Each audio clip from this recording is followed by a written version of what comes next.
What's the motherfucking deal? Welcome to the den this evening. I thank you for allowing me to be your host, for giving me that privilege each and every evening. I sincerely appreciate it. I sincerely thank you for joining me this evening. I'm going to talk about some stuff, man. I'm your host, Ed Honcho. This is the Den Show, the best conversation on the internet. Social commentary with a realistic perspective. If you want to catch the Den on all the proper social medias, you can go to Den Show live at, you can go to @Den Show Live on Instagram and Twitter. You can go to facebook.com/Den Show Live. All the links are in the description below, so anything that you want to check out should be available in the description. And the link to the shirts and things are there too. So if you want to check that out, you can go there. If you ever want to contact the Den, 833-284-3336. Again, 833, the number 2, and the words, the Den. Easy way to remember that, denshowlive@gmail.com. If you ever want to send some info, shout out to everybody who's been sending stuff via email. Shout out to Crass and Harley. Shout out to V Darko. Shout out to Ali. Shout out to everybody who's been sending good information to share. And you can go to thedenshow.com if you want to tell a friend how to get to the Den. If you want to tell them how to get here live, like we're live right now, so go to thedenshow.com/live, and it'll bring them directly to the live streams. If you want to follow my own personal socials, you can catch me at EdHonchoHTX on Instagram and Twitter. Shout out to everybody who's been showing love, man. Everybody who's been supporting the Den since day one. Streamlabs.com/thedenshow if you would like to donate to the cause. You'd like to support the channel. I appreciate everybody who does. Again, that link is also available in the description below if it makes it a little bit easier. And shout out to Christina Story for supporting via Patreon. Been supporting for a few months now, and I appreciate that. Patreon.com/thedenshow if you want to make a monthly pledge to the Den. And like I say, I have a couple of different tiers that will, offer certain benefits that, get your name in the credits, different things of that sort. But the $5 tier, like I said, I want to start I have a Den Show Discord. And, as that grows, with the $5 tier, you can join that. The Discord allows you to have voice chat, have text chat, share pictures, share links, a variety of things. But let's get into this conversation, man. Because I don't like what I'm thinking. I don't like what I'm feeling in this situation. Because I feel like we're in another situation. I don't want to say not a Jasmine Barnes, because Jasmine, she was killed, and it was just they misidentified who did what, and then everybody just lost interest in it. But there are certain ties to this story that I feel like are reminiscent of what happened with Jasmine Barnes, and we're gonna talk about it. We're gonna get into it, man. Beyond a funny nigga, the nigga who could, Maria Guardanapo. I don't know, I'm probably fucking that all up. Ali Gaines, Rashida Reed, Rob Myers, Bell Southern Style, what's the motherfucking deal? Sweetberry, what's the motherfucking deal? Lady Licious, what's the motherfucking deal? Shout out to all of y'all, man. So it's a lot of crazy shit that's going on. But if y'all don't know, here in Houston, again, another story, I guess maybe because it's in Houston, maybe I'm feeling a particular kind of way about it. Little girl by the name of Maleah Davis. And again, it makes me think about some things, because you look at these situations and nobody has the same name, and different situation. That's not to be biased, because I'm in a similar situation where none of us have the same name, but it's not my child, and it's a whole bunch of different things anyway. So not to be too judgmental, but it just goes back to these stereotypes and these things that consistently happen, but I don't understand. So apparently the mom was coming in from Maryland, and the dad had the little girl and his son, and I'm still trying to find out if his son is, his son from a separate situation, or his son with the current mother.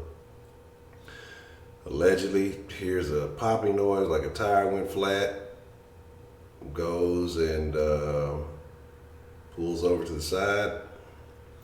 Apparently, immediately after he pulls over, some stories say 3 Mexican guys pull up behind him. And like I say, extremely odd stuff, right? And let me tell you why I find this super odd too, now that I think about it. Think about if you've seen the picture of the car, right, that's supposedly stolen, it's tinted up, so you can't see it. So did he have the kids outside the car with him when the alleged Mexican pulled up on him? Talking about, 'cause he said the only thing he heard, they said, "Oh, yeah, she looks good. She looks nice," and they hit him across the head, right? Okay, cool. Then all of a sudden, he blacks out, right? They hit him in the head. He blacks out for 24 hours. He remembers waking up in the back of a truck. See, that's that movie shit. That's what I say. Motherfuckers, yeah, exactly. That's that movie shit. Oh, I'm blacking in and out. That only happens in the movies. You know what I'm saying? Like, you blacking in and out like that. Oh, I woke up and I was in the back of the truck and my son and Maleah were there. Then next thing you know, I woke up, I'm on the side of the road, and it's just me and my son. It doesn't make any fucking sense. It doesn't make any fucking sense. But anyway, so my thing is, now you kind of look over at the mom and you're like, man, you feel sorry for this poor mother. But then you think about it, wait, he was supposed to pick her up from a flight in Massachusetts, coming from Sugar Land, and she was at IH, was on the other side of town. Like, that's a nice little drive. Not too bad, because you really on the west side. But it's still a little drive, right? And he don't show up. He's not answering the phone, right? You try to call him, you try to contact him, he's not showing up, not answering the phone, apparently, if she even tried to call him. Call a relative. You don't put out a missing persons report. You don't say, hey, I haven't heard from my daughter, my boyfriend or husband, whatever, son. They're supposed to get me last night. And then you go a whole 24 hours, you haven't heard from them. You know what I'm saying? You haven't heard anything from them, so you don't call the police at all. I find that shit very, very fucking odd. I listen to Heat. First off, stolen car, the kids out of their custody, CPS do the head, and it was the kid that started to give me 30. Oh, man, wow. Wow, that's what that was. See, that's what I'm saying. I don't know, but he looks quite. I mean, and I hate to be a judgmental person, man. I hate to be a judgmental, but sometimes your fucking judgment is right. When me motherfuckers judge me, they can judge any of us. Oh, you look like a this, you look like a that, whatever. But I'm gonna tell you what I think happens here, man. The girl has had a lot of surgeries. They say she's had brain, a brain situation. She was a child, right? And since she just had surgery late March, early April. Well, we put a story out like this. Super sympathetic, right? Everybody gets riled up, especially in the black community. We get emotional. What you got to do, though, what you have to do to trigger the black community is make sure it's somebody of a different race. Can't be somebody black, otherwise we don't care. It has to be somebody of a different race first, all right? Everybody gets riled up. Sean King comes running in to save the day. Talcum X Superman comes in to swoop in. He's going to get to the bottom. We're going to find out who did this. Like you said, we've seen this movie before, man. And say it was hot 15 minutes of a dude was unconscious, obviously about says about 5 hours. Yeah, and that's what I'm saying. That's what I'm saying. And even if, if you're talking about 15 minutes driving, it's still not a 5-hour walk. That's what I say. It's just so much shit that goes on with this that doesn't make any sense. What was he walking in circles for 3 hours? Like, I mean, it's, like I say, it's so much craziness and so many gaps. The police said they've checked, footage and they've been looking at things. They don't see anything to corroborate anything that he said. They don't have any kind of matching evidence other than that car.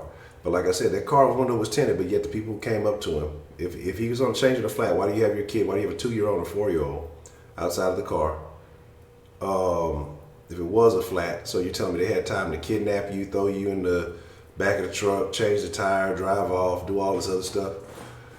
Like, it's fishy, man. And I know that niggas don't want to hear it. I know it's going to upset niggas. I know we get tired of hearing these stories. But we gotta stop supporting. We gotta stop fucking with motherfuckers that do this shit, man. Yeah, they got something. Because like I'm telling you, it's like a combination of Jesse and the Jasmine stories and other things we talked about, because it seems like a fraud ass story. But you saw all the backlash, all the support and everything like that happens. Somebody starts up a GoFundMe. They get a lot of money off of it if they get away with it. Some people think they're smart. They watch enough of these movies, these spy movies or whatever. They think, well, if I do this and do this, they'll have to believe me. You know, it's like it's crazy. The shit that people are willing to do is crazy, man. And I don't fucking know, like, exactly. So it says, but like that's the crazy shit, man. I'm gonna have a recording of all the mom's videos from her page today. No, I haven't seen that, but I'm like I said, cause I'm really just, I saw the people passing the stuff around like this weekend, and I'm gonna be honest with you. A lot of times, what's the motherfucking deal, K-Ron Thompson? Welcome to the den. But my thing is, I hope I said that right. But my thing is, man, I see all this stuff, man. I'm telling you, you know, I try my best to, like, I gotta be like the guy with the name Crass and Heartless, man. Sometimes you know, and I cut a lot of shit out, and so I saw people passing around, spreading around, you know, missing, and I really didn't look into it because you know I get a little, you know, fucked up, man. Like I say, you know, Honcho love the kids, man. Like the kids didn't ask for this. Kids didn't ask to be brought into this world by your, you know, your bad decisions. The kids didn't ask for any of these problems, man. They just, like, childhood is innocence, man. And then to do the foul shit to children that people do, it fucking makes me sick. It makes me, that fucking thing. And then I'll talk about the video game guy too in a minute, but I want to talk about this little girl situation right here because I feel like, you know, that other case is basically open and shut. This case here it's a lot of loose ends. It's a lot of shit that doesn't make any sense, man. You know, and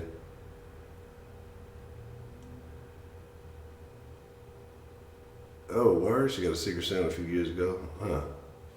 Okay, let me check that out.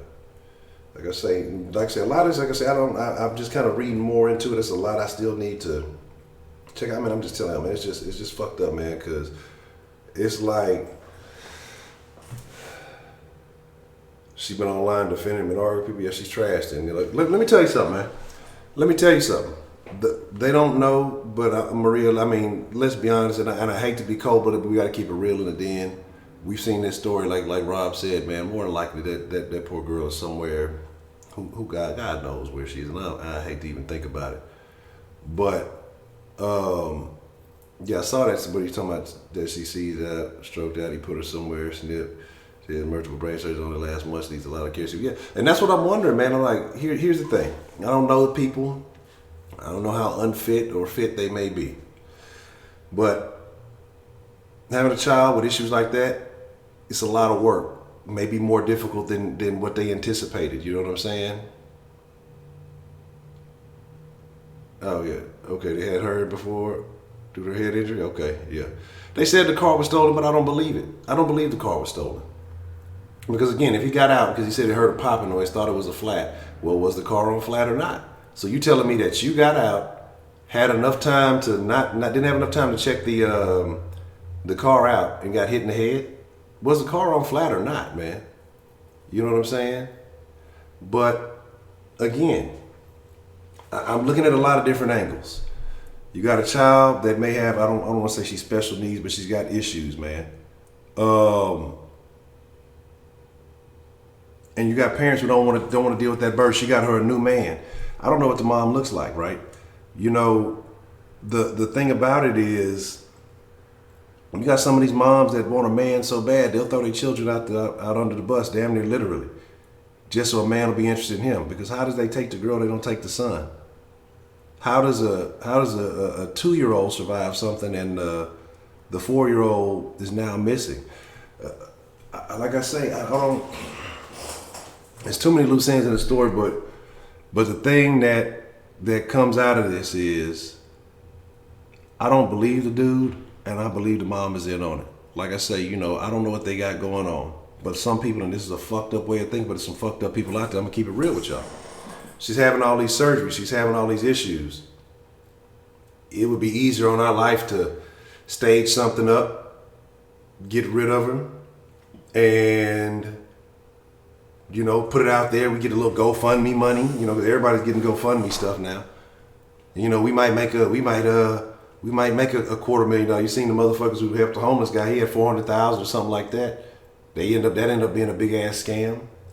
You know, V Darko, Melanie Monroe, Belle Southern Style, Lady Licious, Ferocious Film. Shout out to all the ladies in the den. Shout out to the fellas too, but I don't like y'all like that. I'm just trying to be a little lighthearted. But yeah, you know, this is a burden on my life. I just wanted this. She might have had that child with another dude because, you know, she was trying to keep him. Now she got a new man and he don't like dealing with all those problems, you know. I've seen this. I've seen women do some crazy shit, man. And that's what I'm saying. But again, you know, they don't want to look like bad parents, right? I don't want to look like bad parents if I put my child up for adoption because I don't want to deal with it. I'm going to put her up for adoption, but we're going to keep his son, right? I don't want to look like a bad parent. But if I say something happened, now all this sympathy comes in for me. Now, all these people, you know, not only am I getting rid of this problem, but now I'm getting money. I agree, V-Dog. I know he's lying. Because like I said, there's a couple of things that happen, right?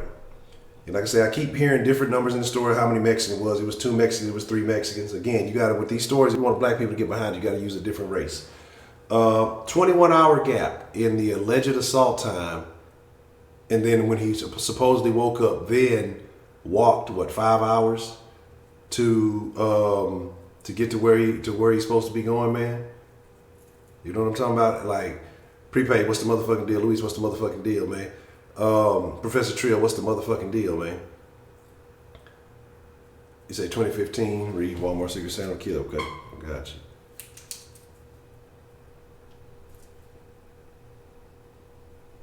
But all I'm saying is, there's some scumbag motherfuckers out here, man.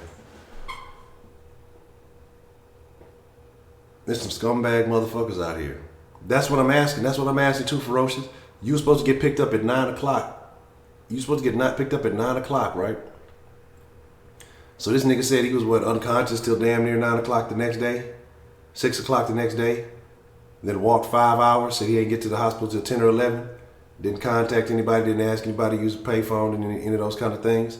You're Sugar Land. You got access to something. You know what I'm saying? But you got your 2-year-old, he's fine, right? 4-year-old is gone. Does the 2-year-old have any issues? Probably not. He's probably easier to maintain, probably easier to take care of. I can't stand that, man. And like I say, look, you need to bury that motherfucker alive, man. You know what I'm saying? Yeah, and that's what I'm saying. Like, none of the shit makes any fucking sense.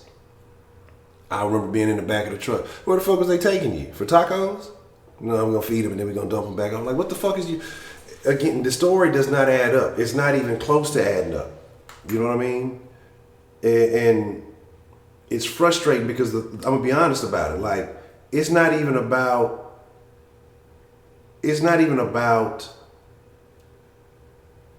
the story not adding up. It's just I feel fucked up because, again, another young life lost for no fucking reason because shitty people who were unable to fucking handle their business, you know, can't wrap their shit up or thinking it's gonna keep somebody or whatever the fuck and I'm tired of this shit, man.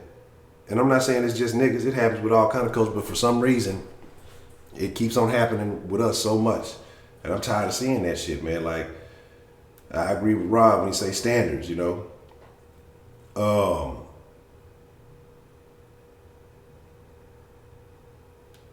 I'm trying to see, I ain't gonna lie to y'all. I'm trying to keep an eye on what's going on. Oh yeah, my boys, they run it up on them hoe ass niggas. Man, I don't think they dropped her with a relative. I think she's gone. Like, I honestly think she's gone. I would love to hear that. I would love to hope that was the case. I would love to hear that, but I'm gonna be honest with y'all, man. I really don't think so. And that's the fucked up part. That's like, fuck that nigga, man. Fuck that bitch. Fuck it. Fuck the mom. Fuck the all the other shit. And I feel sorry for the kid who's still in that situation. Because here's what's gonna happen. If he did do it, right? If he did do it, he'll probably get some time. Mom will be all right, because she was out of pocket, right? If they plotted something like this, well, you know, I don't want to do it. I don't want to deal with it. You know what I'm saying? Like, I don't want to do it. I don't want to deal with it. So she can be out of town. So what is that? Plausible deniability or whatever you want to call it. She's not aware. She didn't know what was going on. And then you have the daddy or the stepfather doing all the dirty work. He ain't got no ties to that kid. It's not his kid. He don't give a fuck.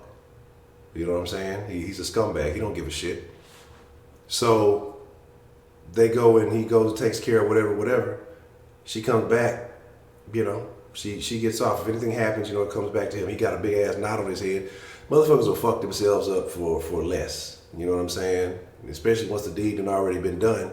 You gotta fuck yourself up to try to sell this shit. Gotta sell the fucking story. He took it to another level than Jesse, you know. Or they might be people who believe the Jesse Smollett story. That might be what it is. They might have, well, Jesse got away with it. We can get away with it too. That might be the case. You know, niggas be tripping. I don't fucking know, man. And like I say, the whole story got me feeling a little fucked up. I'm gonna briefly talk about the other story, and I'm gonna open up the line. I want y'all to call in and just kind of express your thoughts. You know, tell me what y'all feeling, what y'all heard about the story, just kind of what's going on in your mind. But I'm gonna be honest. Everybody spreading this little girl's face and doing all this. I don't think it's gonna be a good outcome. What they say, the first 48 hours. I don't think it's gonna be a good outcome, man. And I hate to say it. And if that's the case, they need to bury this motherfucker alive. Leave the head just above the dirt, right? Cover that motherfucker in some honey and some shit, you know. And some ants. Scoop a couple of ants and shit. Pour them on them. You know, let them sit there for a little bit in that good old hot Texas sun. You know what I'm saying? Go get some of that Jesse Smollett brand bleach. You know. Pour it on him. Just go ahead and let him cook for a little bit.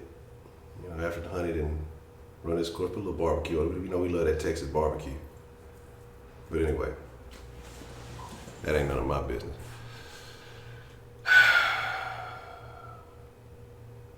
And that's what I'm saying. But that's my thing though, V. Again, just the same way Jesse did. Like this, that's what it is. The same way Jesse did it. And blame another race, right? It gets black people fired up because they feel like, you know, okay, somebody's attacking us. So that's what happens when you tell black people somebody's doing this and doing that to you. They get fired up and they go get behind your cause. Because if you tell a black person another black person did it, we hear that all the time. We don't want to talk about it. That don't happen. That don't exist. But we don't want to talk about it. And it's unfortunate. It's so fucked up that that's the case. You know, I wish they wouldn't though. But let me tell y'all about the. If y'all didn't see the other story I posted today, you said it makes it real big in human trafficking. No sound pro-Trump is just the truth. But here's the deal though. I mean, that's what it is. But shit, with a little girl, what they gonna do with that little black girl? They gonna bring some Mexicans into Mexico. They gonna get some, you know, what they call that, coyote or whatever.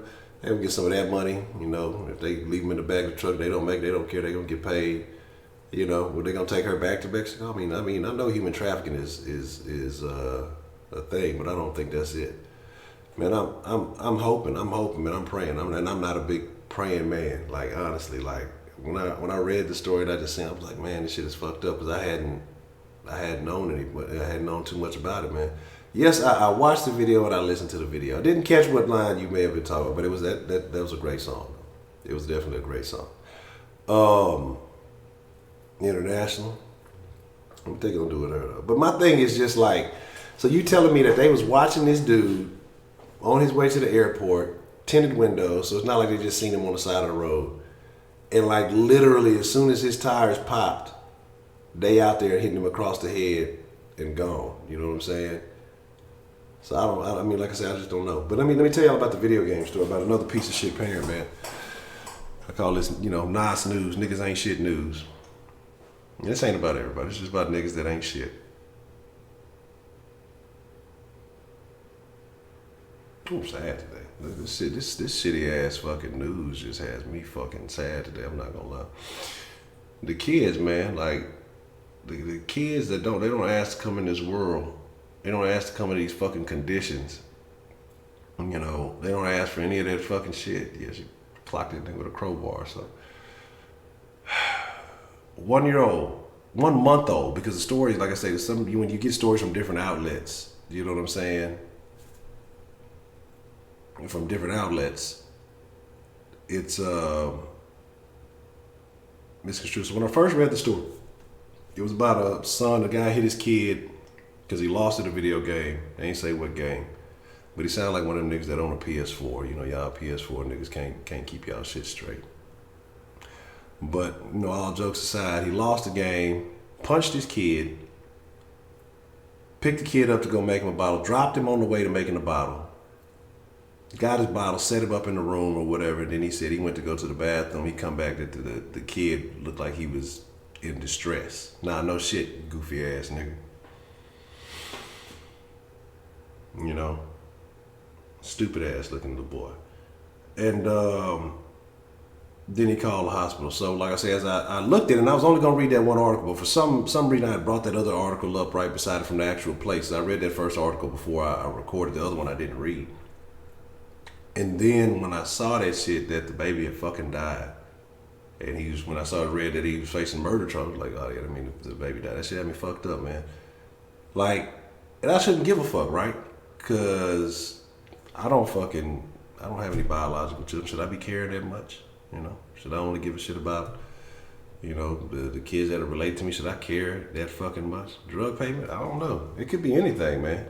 It could be, I don't even know. The motherfucker look like a user. I ain't gonna lie, he does look like a user. You know what I'm saying? And that's the fucking thing. Motherfuckers are allowed to fucking continue having kids. Ain't no sterilization, ain't no stopping them. Like, I saw a nigga killed his cat, right? He drowned his cat because he was washing his cat. His cat scratched his tattoo. He got mad and drowned the cat. They said he can't have no more cats, right? He's not allowed to have any more cats for his term. So why can't we do something like this? If you have kids, if you've done some shit to a child, why can't that be like a life sentence? Why can't that be a permanent sentence? Like, why can't we do something like that, man? I don't know. I don't know. She looks very, very fair skinned. You know what I'm saying? In August, so that's what I'm saying. They don't give a shit about that little girl, man. She probably mad at the daddy. Mom probably don't give a fuck about the daddy, and don't give a shit about the kids. She trying to keep the new man happy. New nigga don't give a fuck because he look like the old nigga, and so he don't give a shit. You know what I'm saying? It's just a lot of shit, man. It's a lot of shit these rocks better fucking hold on, man.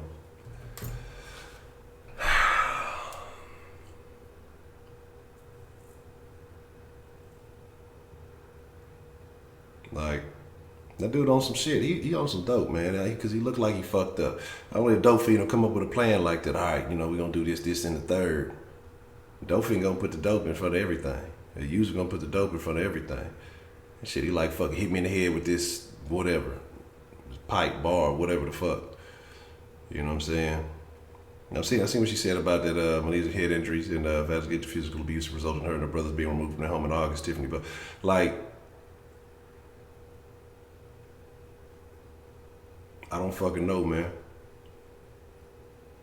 Yeah, the dude in Kentucky. I just like, you know, it's fucked up, man, and I hate to talk about stories like that. That ain't what I want to talk about. But I mean, we got to talk about real shit, you know, point blank, period. But we had a good night last night. We had some funny shit last night, and you know, it's time to get real tonight. These are certain things that we got to do. Yeah, I think he did it too. I think it was him too.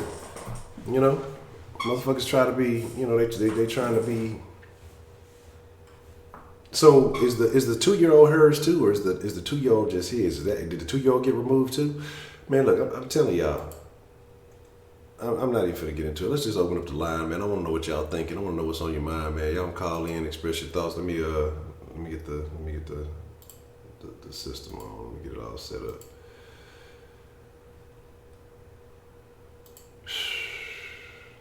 Shit is tough, bro. Shit is tough, man.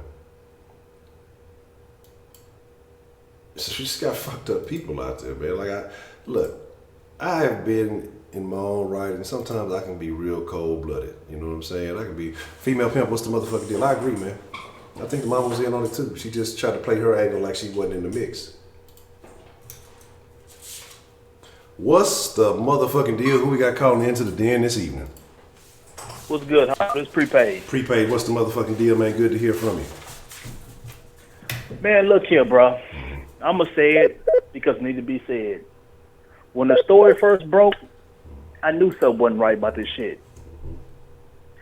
The bad part about it is that, and this is why me, and I believe it was Man Up, was talking about the media and how the media spin shit.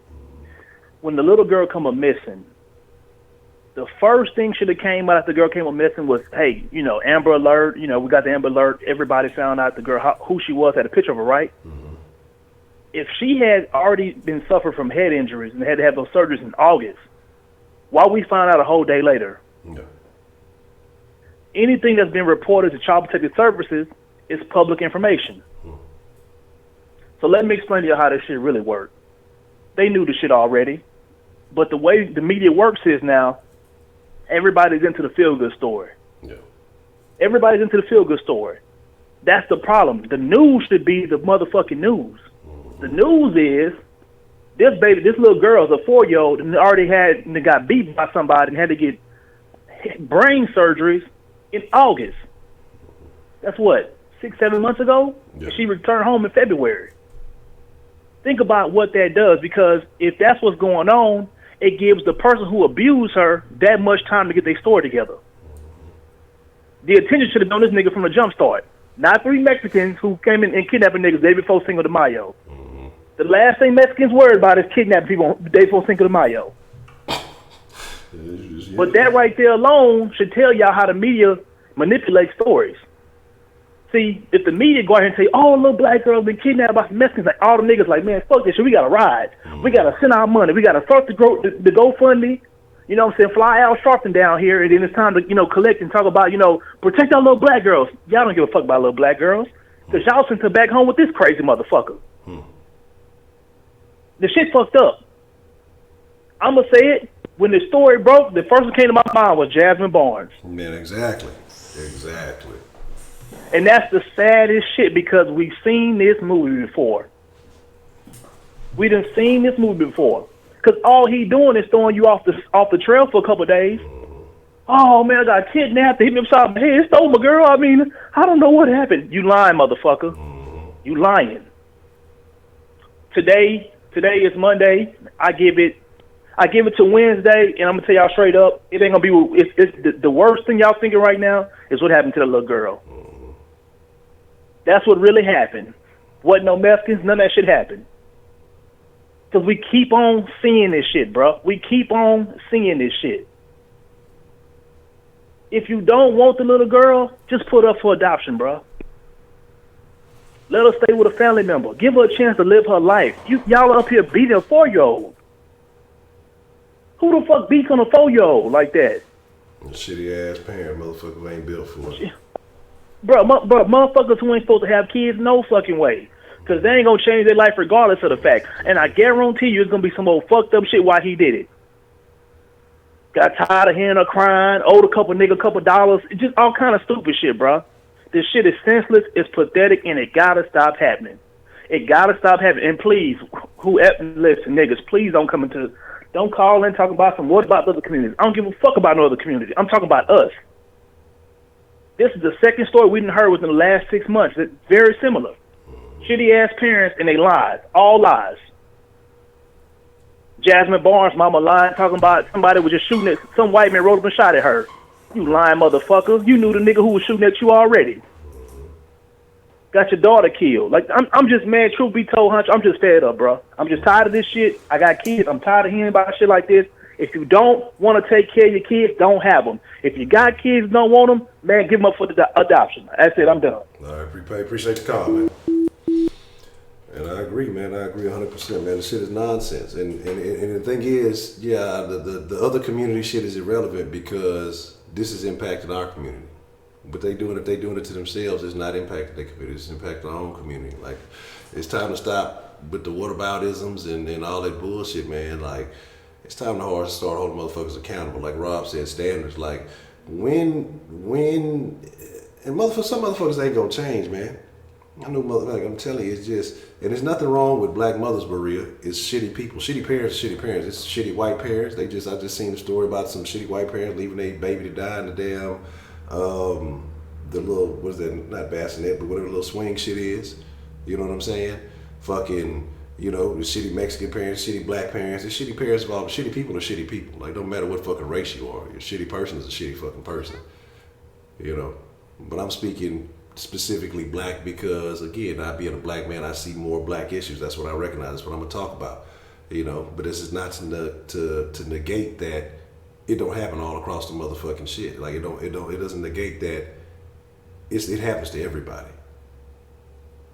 Tiffany Moss, which one is the Tiffany Moss? Like, I don't remember exactly what the Tiffany Moss story was.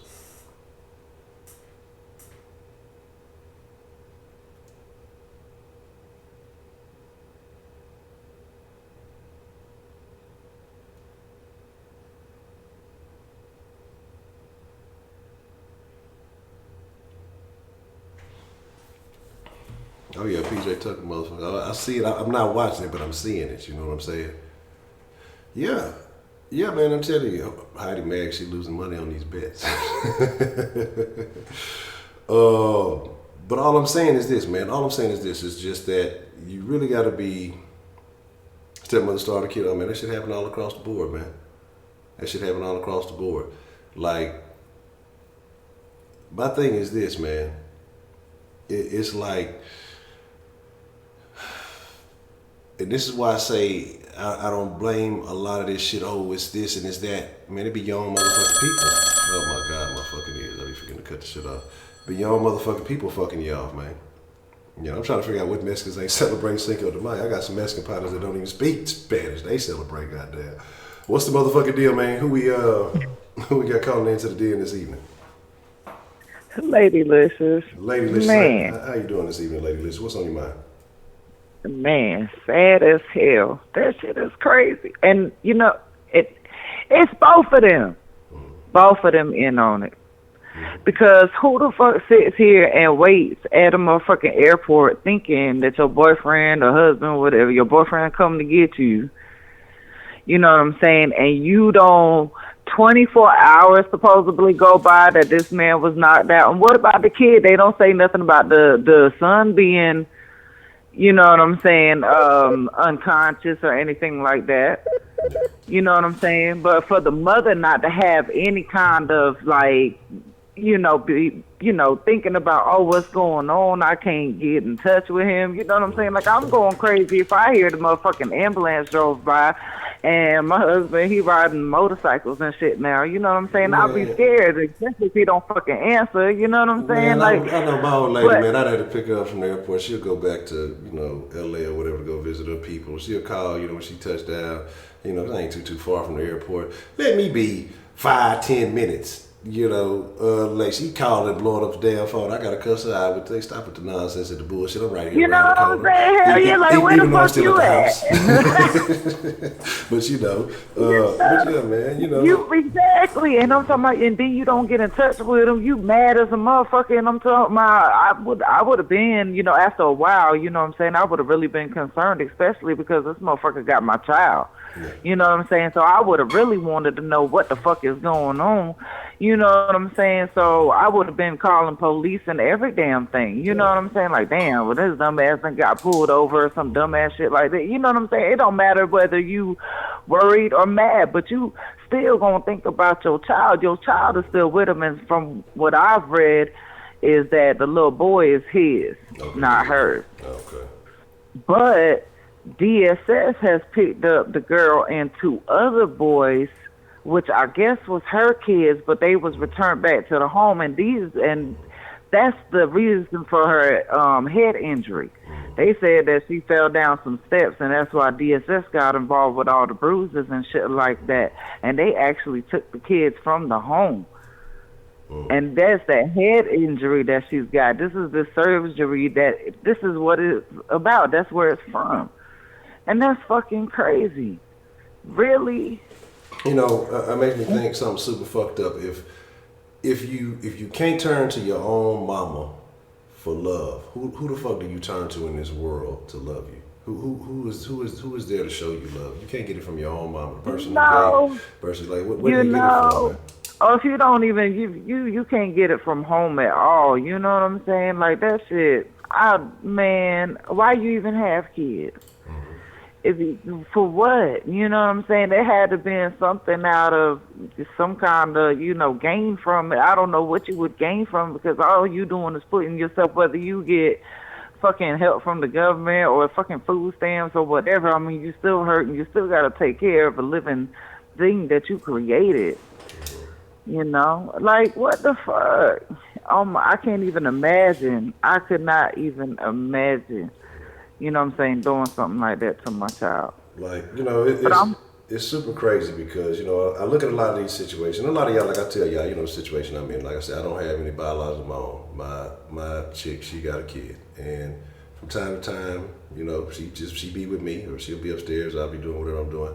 And I tell her, and I encourage her, check in with her often, make sure she, ask her whatever you need to about me. Like, I'm about, because it's not just about me. Even if we didn't last and you moved on to somebody else or whatever, it's about holding the standards, about knowing what's going on in your child life. If you think I'm doing anything inappropriate, if I'm not doing anything, man, hold me to a fucking standard, because I know I'm going to be upright. I know I'm going to be righteous about mine.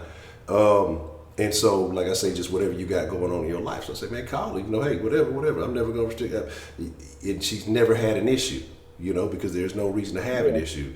And, but I don't understand how women can just feel so carefree with just letting niggas do whatever to their kids for the sake of having a man, or them feeling some kind of love. I don't know, you know what I'm saying? But either way, I mean, it's man, hell. Yeah, you sacrifice but I'm your still own wondering about DSS though.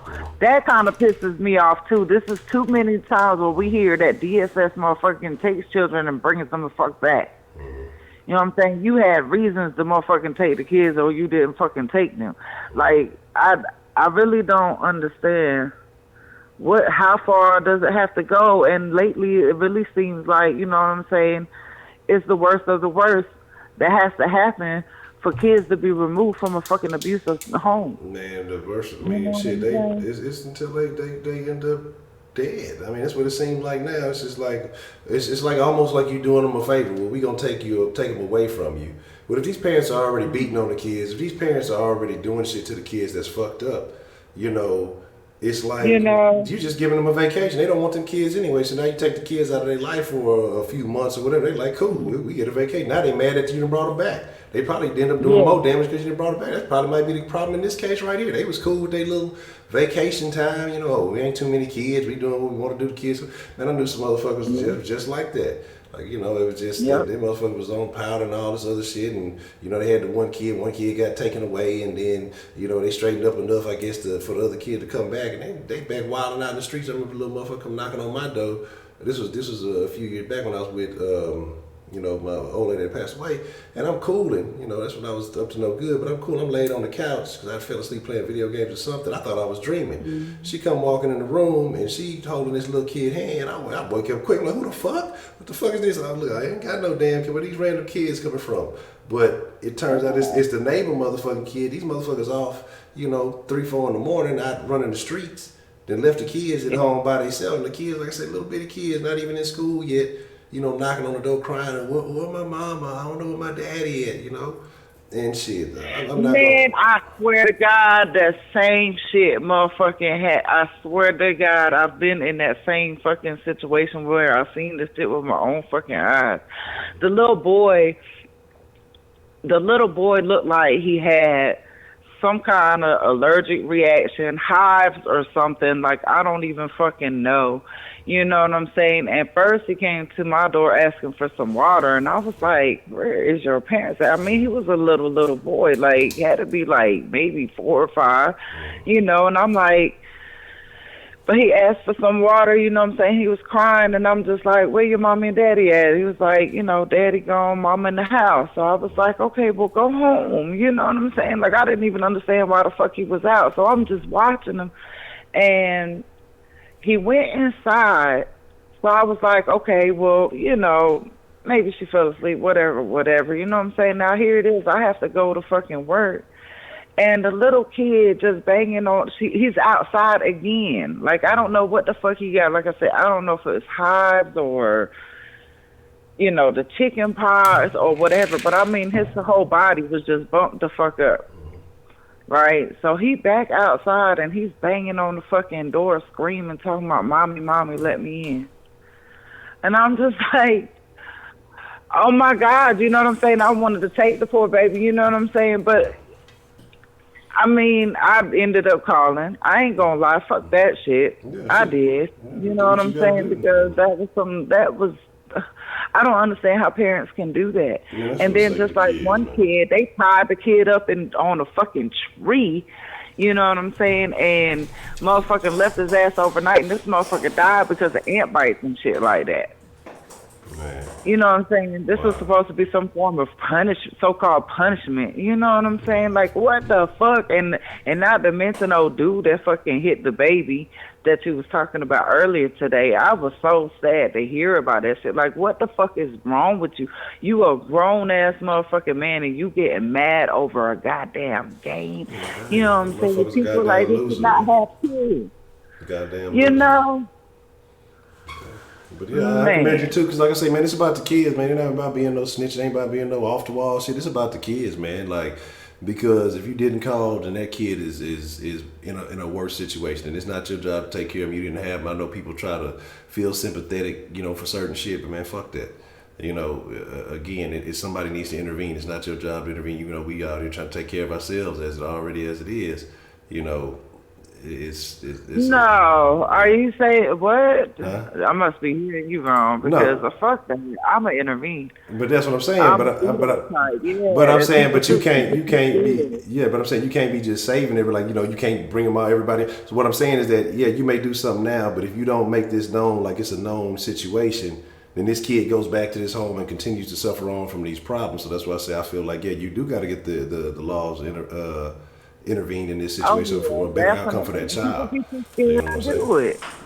Yeah, and people don't want to, I don't want to be nosy, but if I didn't, you know what I'm saying, like, call it what you want, snitch, whatever, but I mean, if I didn't do it, you know what I'm saying, then who would? Like, I couldn't even live with myself if I was in that situation where I knew that this was going on, you know what I'm saying, and I didn't say anything about it.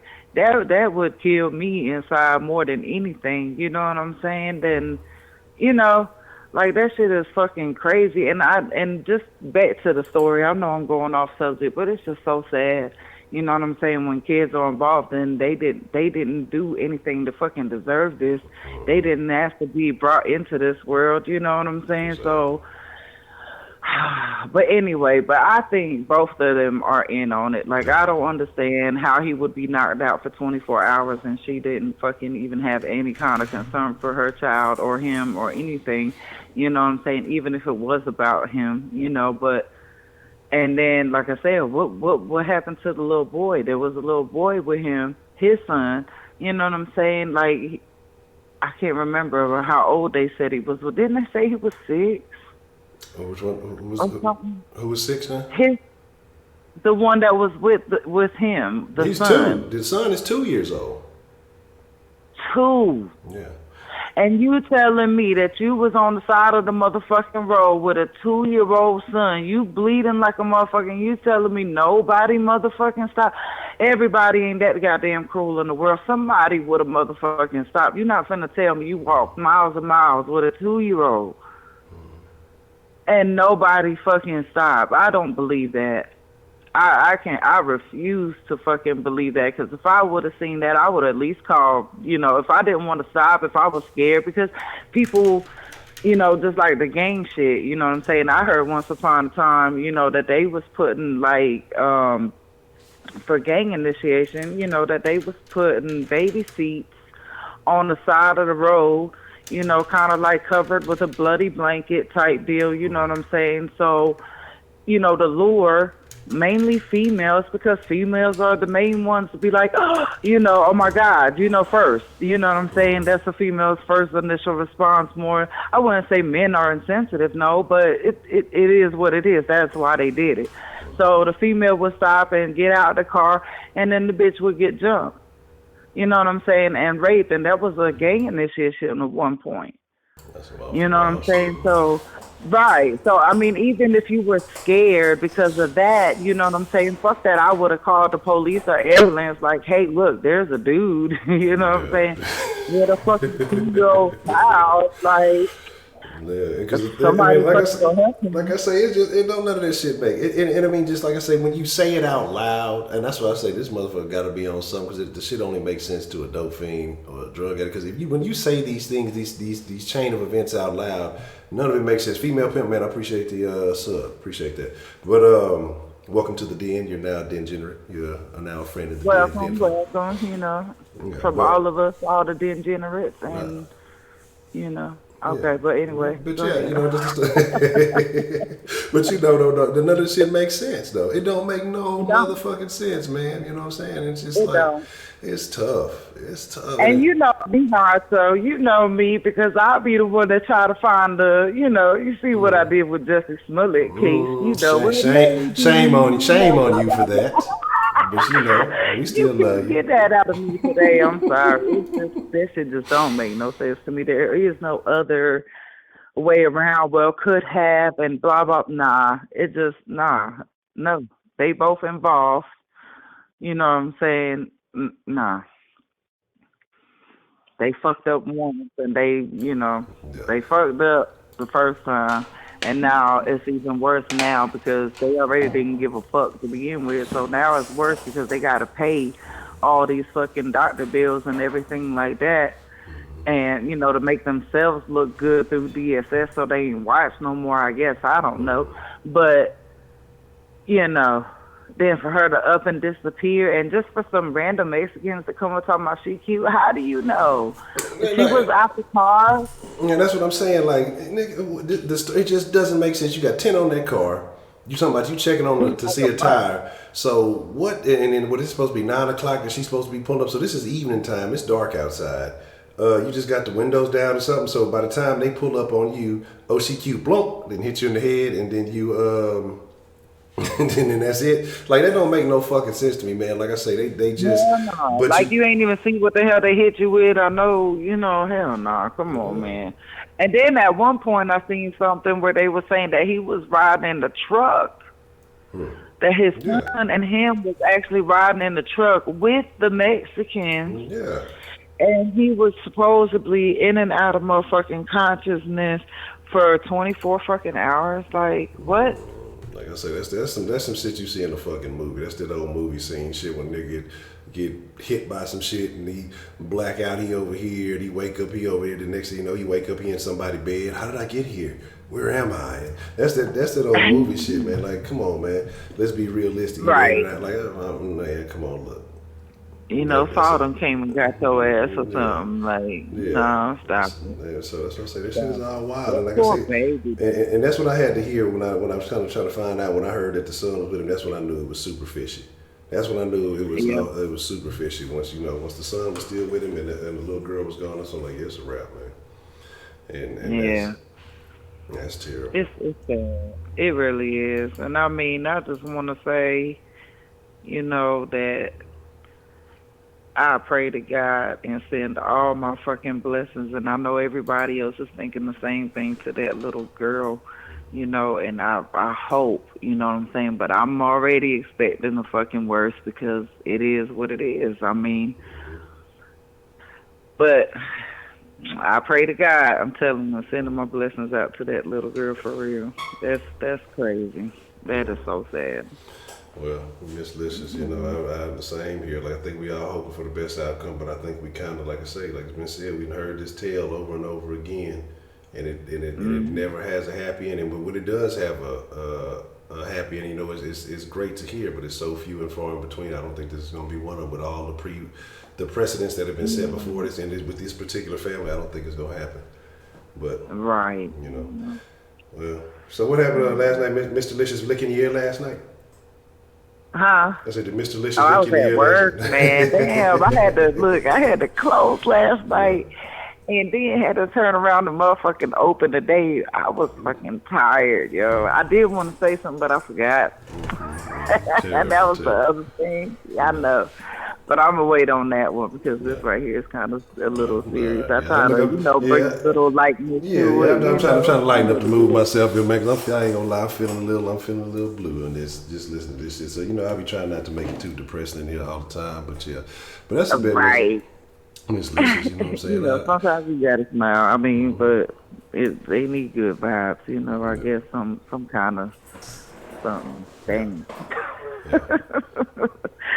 But anywho, well, y'all have a good night. I'm gonna go ahead and get off of here and let other people call in. But yeah, that shit crazy. All right, appreciate your call. All righty, you know it. Already. Shout out to Miss Lady Listen. If y'all didn't listen last night we were talking about, things that the opposite sex does that gets on your nerves. And she said she loved to have her ear licked, something like this. She said she liked wet willies or some shit. So, so you get a 2-year assistant. What? You ain't lying. TV don't even do that. Or be moving. Their eyes be focused on the TV screen, still be moving all over the place. That's what I'm saying, man. Oh, what? He moved out of state, now he say he ain't showing up to court. Oh yeah, that motherfucker there, out of there. That's wild. You know what I'm saying? That's the wild stuff. Yeah, last night was an extended. I see niggas get too close. Bigfoot. What's going on with this game? Hold on, man. I got not looking. I don't like what was happening. What's the motherfucking deal, man? Who do we got calling? I apologize for y'all. Who do we got calling into the den this evening?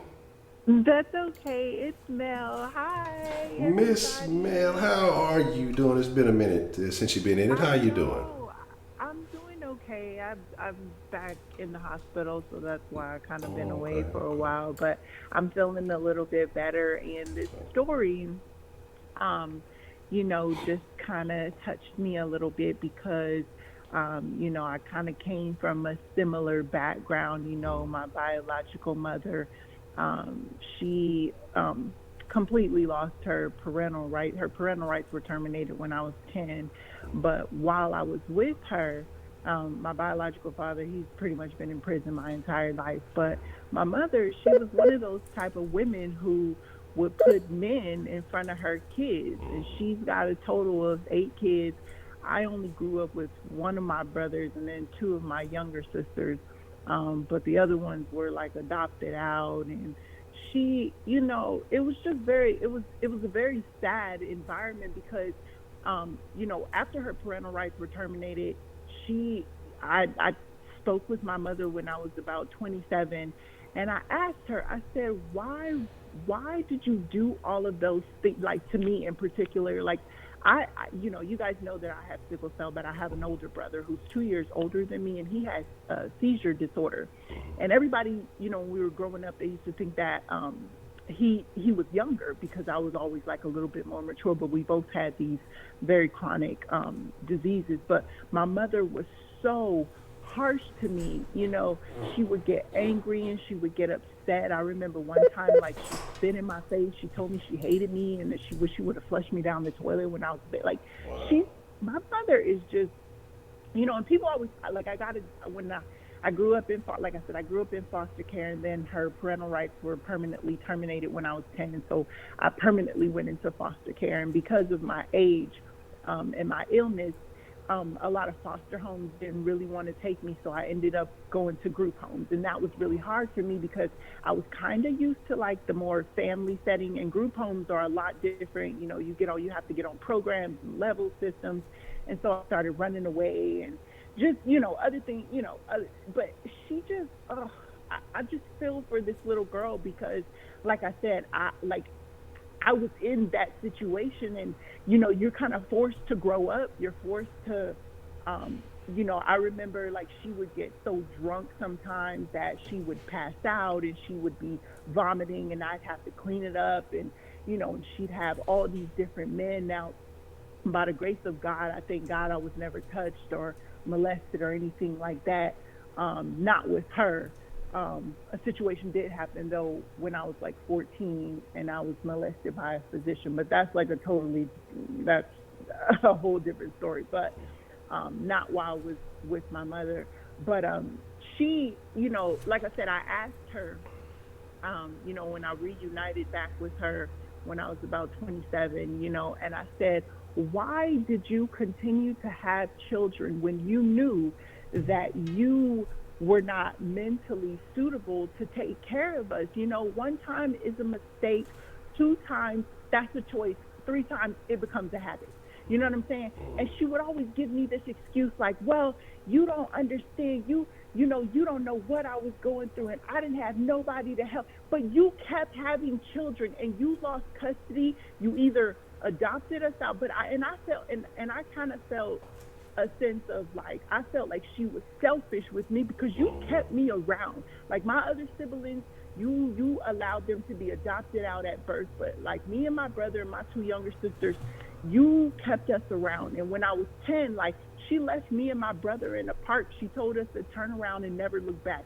And when we looked back, she was gone.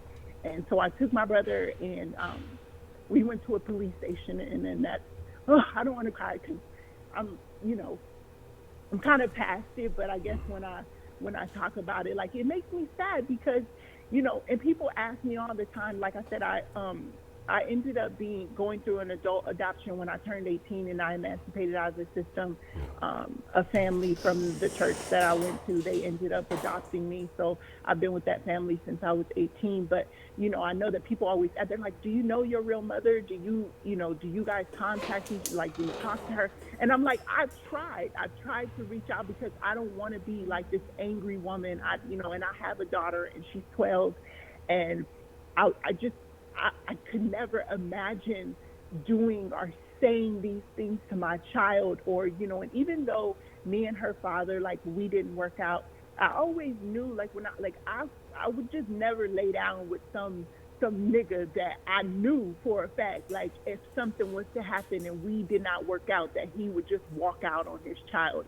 You know, like, we didn't work out, but he is an outstanding father. You know, he had his hardships and stuff like that, but he ended up graduating from Morehouse, and he has his master's, and, you know, he's a teacher at a private school, and he is an outstanding father. And I always knew that.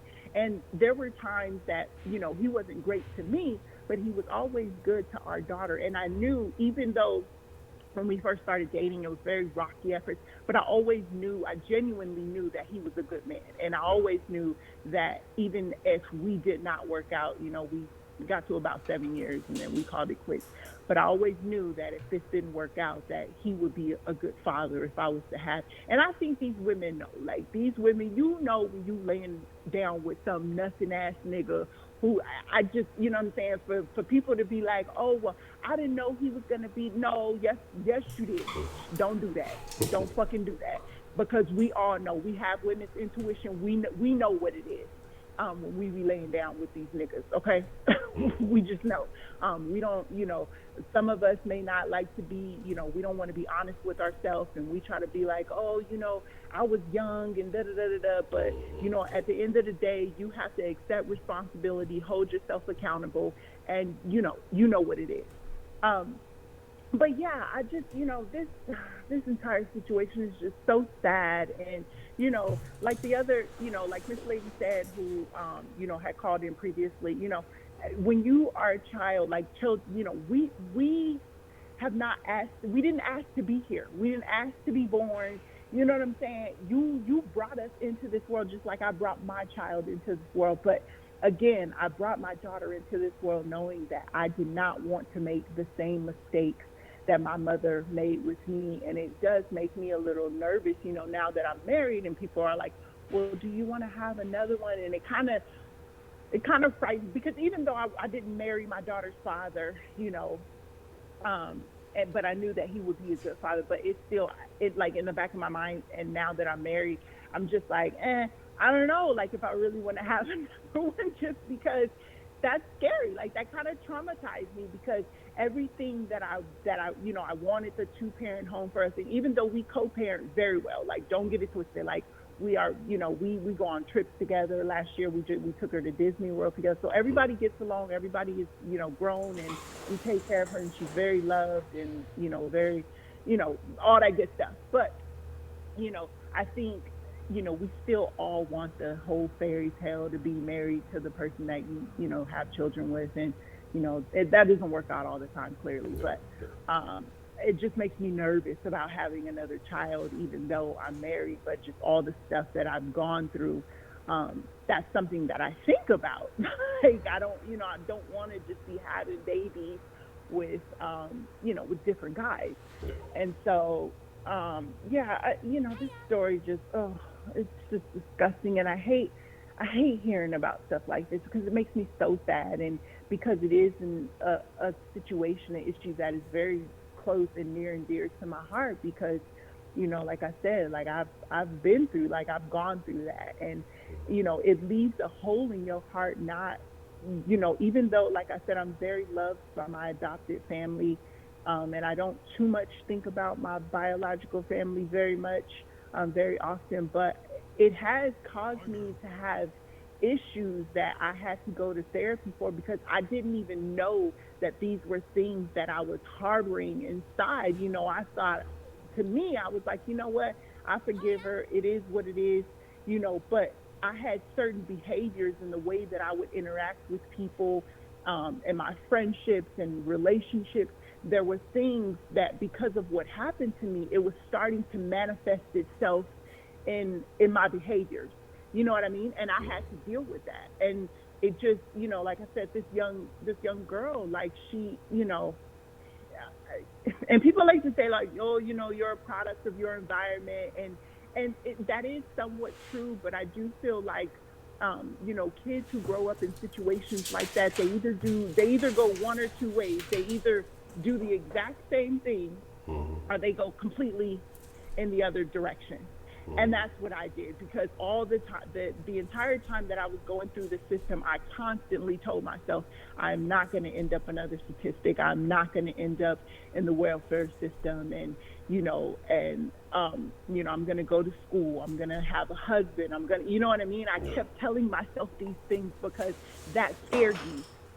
It scared me because I was seeing, other, young ladies who were emancipating out before me.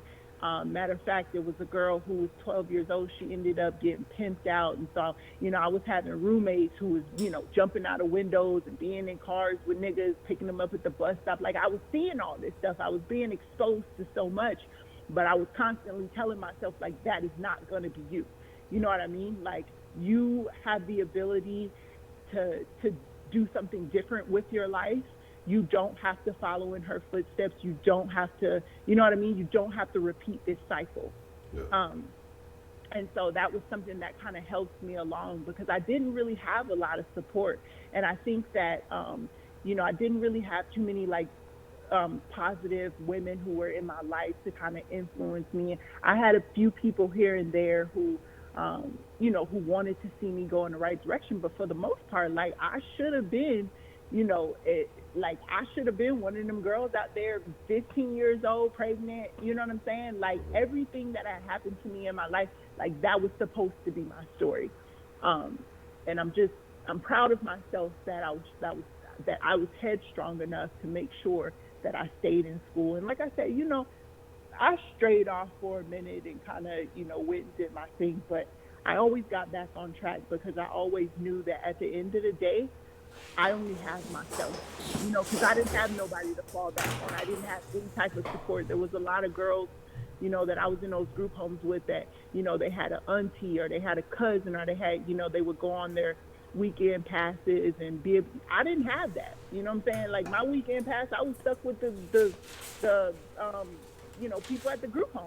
Yeah. You know what I'm saying? I didn't have no holidays to, go chill with my family because I didn't have nobody. So, that just taught me to be a tough girl and to just know that, you know what I'm saying? Like life don't owe you shit, but you do have control over the, you know what I'm saying? Once you become an adult, the things that have happened to you in your childhood, yes, it's fucked up, but you have the ability to change that and to rewrite your story.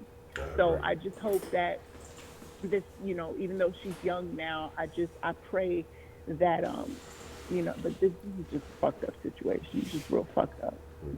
I can't, this is just disgusting. Anyways, I'm sorry, this is the most that I've ever, but I just, man, I mean, this really resonates with me. You know what I mean? And I just, I just pray for this girl and that she finds her way in life, and that this does not have to be the end of her story. So, Man, Miss Melanin, I just got to say, one, I commend you for sharing that story with us. I know there's certain stories that can be, it's always easy to share the good things and then the upside, but to share, that background and just kind of enlightening us on, some of us don't see that, or a lot of us may not see that. And just sharing that with us, I think gives a human perspective to certain aspects of life that we just don't see. And I really do appreciate you sharing that with us. most definitely. And like I said, as I previously stated on another call, a large part of the reason why I'm so positive is because, I had such a rough upbringing, you know what I mean? And again, I just, it's so much negativity out here, and it's so many things that we can be a bad person, we can be shitty, and we can have these awful personalities and go around being upset at the world. But like, the world don't owe you shit. Like, nobody, you know what I'm saying? We all got, I'm gonna say 90% of black, there behind every black face there's a story. You know what I'm saying? We all came from, you know what I'm saying? I mean, there's some of us who, it's been roses, and that's great. But for the most part, behind every black face, we got a story, but we don't have to, you know what I'm saying? You don't have to be a product of that. And when you want to make, be the change that you want to see. And that's why I'm always out here, like, I'm trying to help, like, I want to help my people. I love my people. I was talking to somebody the other day, and, he was trying to get on me because he was like, well, you really can't be saying that, like, you married a white dude. And I'm like, hold up. First of all, at the end of the day, I'm a black woman. I'm not out here on no cool shit. Now, I have met women and men who are like that, and who will be like, oh, well, I don't date black women because they're loud, or I don't date black. No, I love my black men. I just happen to fall in love with somebody who's white, but don't get it twisted, bitch. I'm a very proud black woman.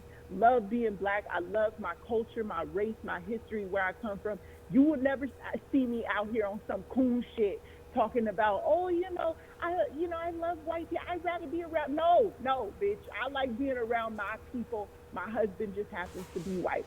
But, and he will never try to understand my struggle or where I come from, because he can't. Like, he a whole white boy. Like, fuck out of here. He's never tried to do that. You know what I'm saying? And that's why, I respect him. And that was, what really kind of made me be like, oh, he's a genuine person. He's not, you know what I'm saying, one of these type of white dudes out here trying to, you know what I mean? Like, trying to be on the, what you call it? I can't think of the word right now. But yeah, he was just a very genuine person. And, he understood that he could never understand my struggle and where I came from. He can only just, empathize. And so, and I appreciated that. But, I had to tell this dude, like, don't come at me like that, because you don't even know me. You know what I mean? Like, you know nothing about me, but just know that I'm a very proud black woman. I'm not out here on no cool shit trying to, you know what I'm saying? Like, I ride for my people. And I tell a motherfucker at any point in time, if there was a black kid and a white kid out there drowning in the beach, I'm finna go get the black kid, okay? I'm not saving, not to say that you know what I'm saying? But that's my people. Like, what I was like, you know what I mean? Like, nah, you know what I'm saying? It's a black and white kid out there drowning. I'm going to the black kid. I'm sorry. Not sorry. But you know how that goes. But I mean, if you save the black kid and you still got a little energy left, you gonna go back and get the white kid. I mean, you just. Right. I'm let's just clarify that. I mean, we don't just. Right. You know what I'm saying? Like, I was going to get my black ass back out there and try to go get the white kid. But first, you know what I'm saying? My people will come first. At the end of the day, my people come first. Okay. And I think that's how it should be, because if you ask the average white person, they you know what I'm saying, they might try to fake the funk or whatever, but please, like, keep it funky. You gonna go out there and go say that little redneck, and that's fine, because they look like you, and that's cool. I'm not mad at that, but just don't expect me to be on some shit like, I'm finna go out here and risk my life and go save this clear person. I'm just not gonna do it.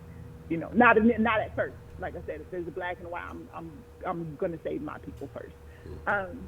But yeah, so again, I just, just I like positivity. I like for people to, just treat people the way you want to be treated. My heart goes out to this young lady and, the entire family, Yeah. prayers, because this is just, like I said, this is just a fucked up situation all around.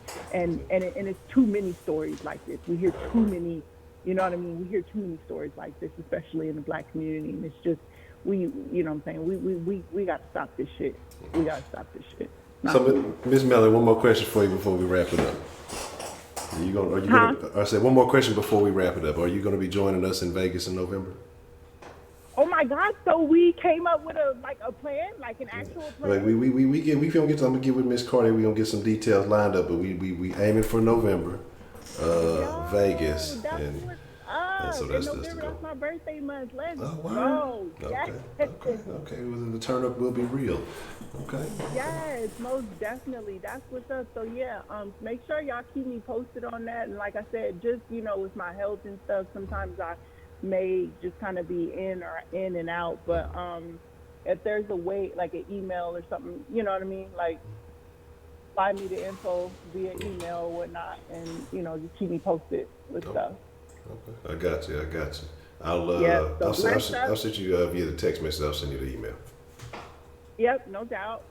But yeah, man, bless up. It was, I'm sorry I kind of held on the line a little while, but this just, this really touched me. So I hope everybody has a good night, and it's always good talking to you guys. And I appreciate y'all, love y'all, most def, big love around here all day, every day. All right. It's always good hearing from you, Miss Melanie. You get you some rest. You get to feeling better, so we can turn up. We're gonna be expecting you. Yep. I appreciate you, big dog.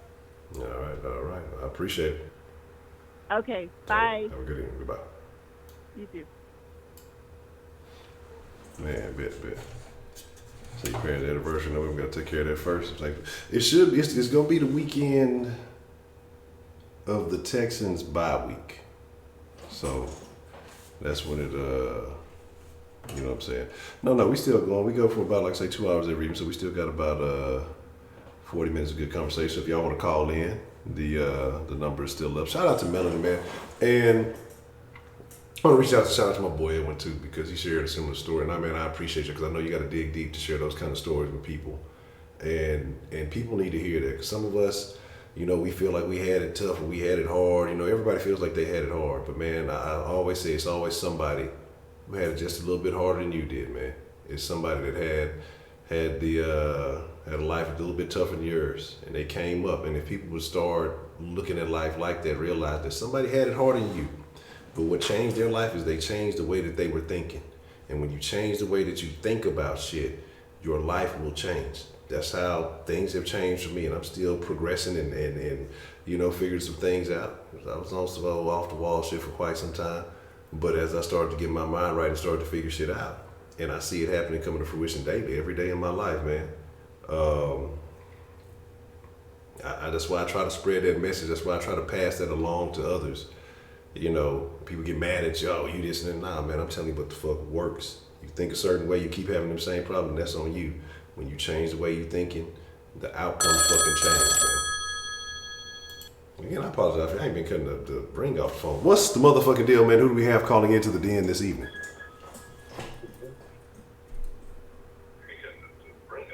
Hello.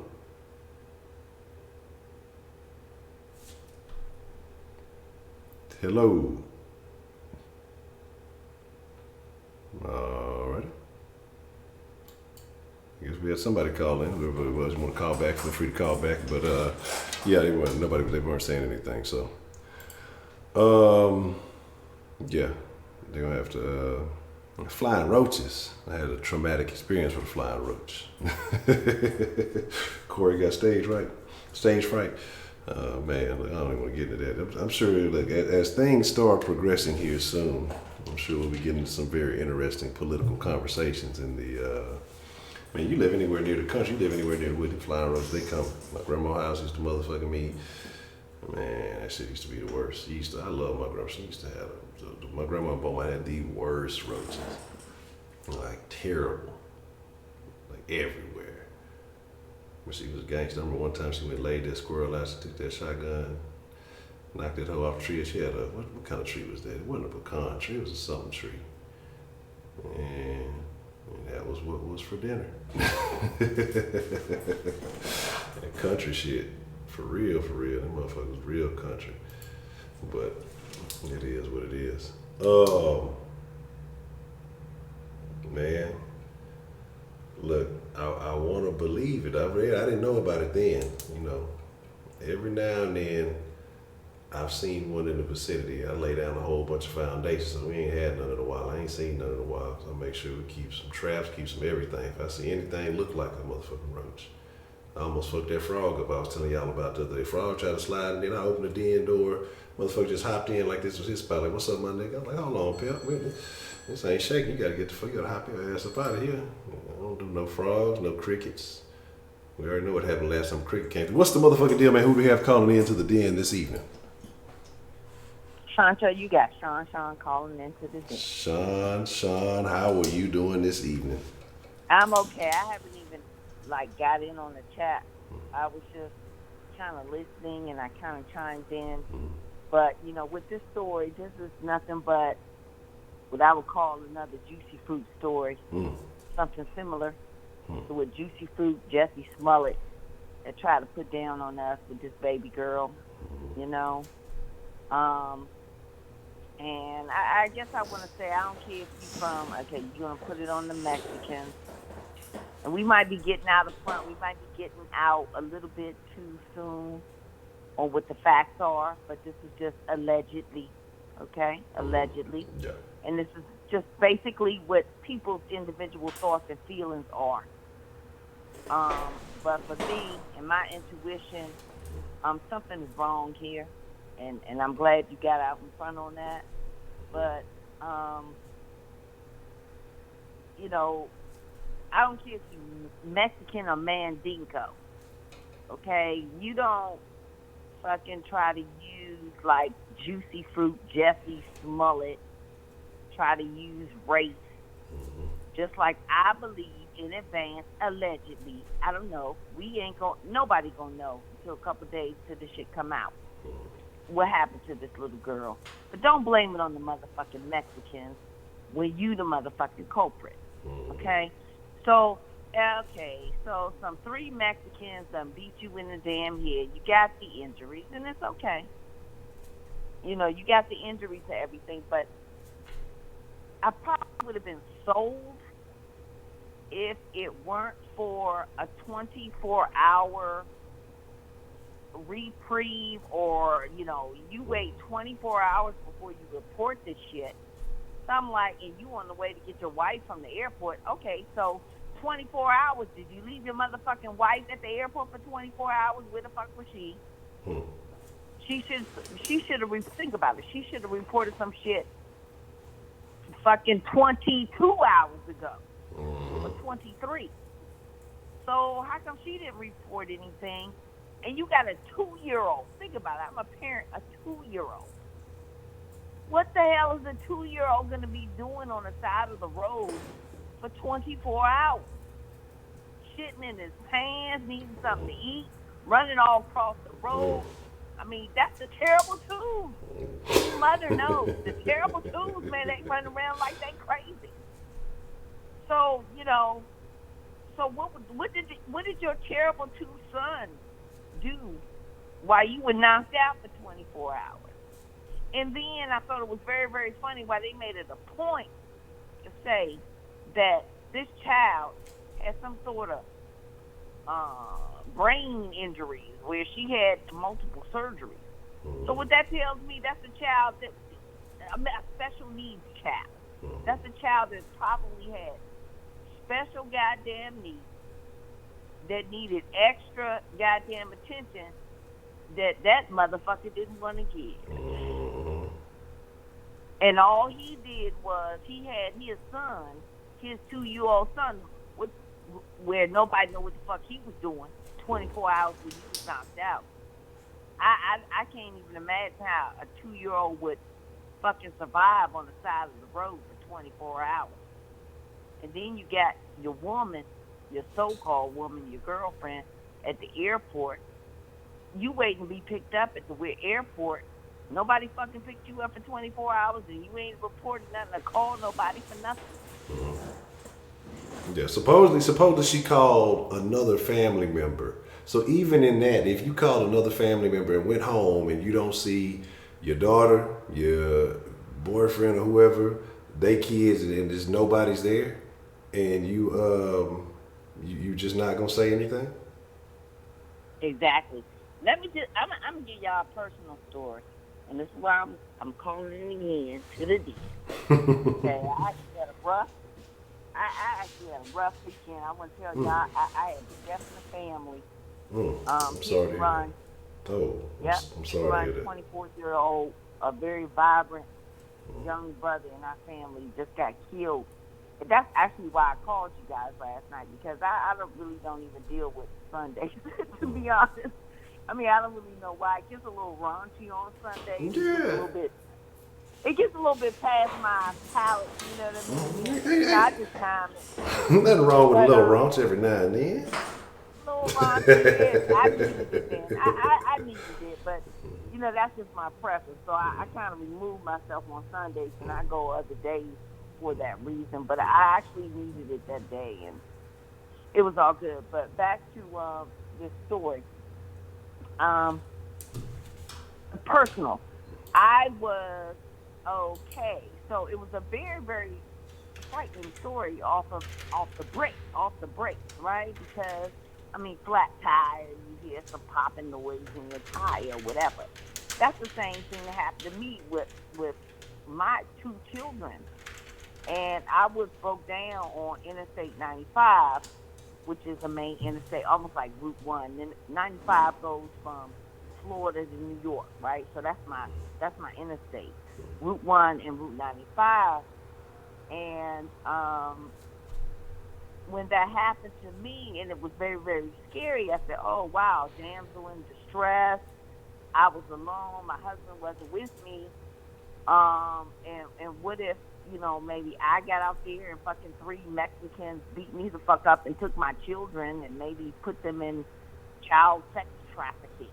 I think this is the premise. This is what this man is he's trying to give that story. I think that's what he's trying to allude to.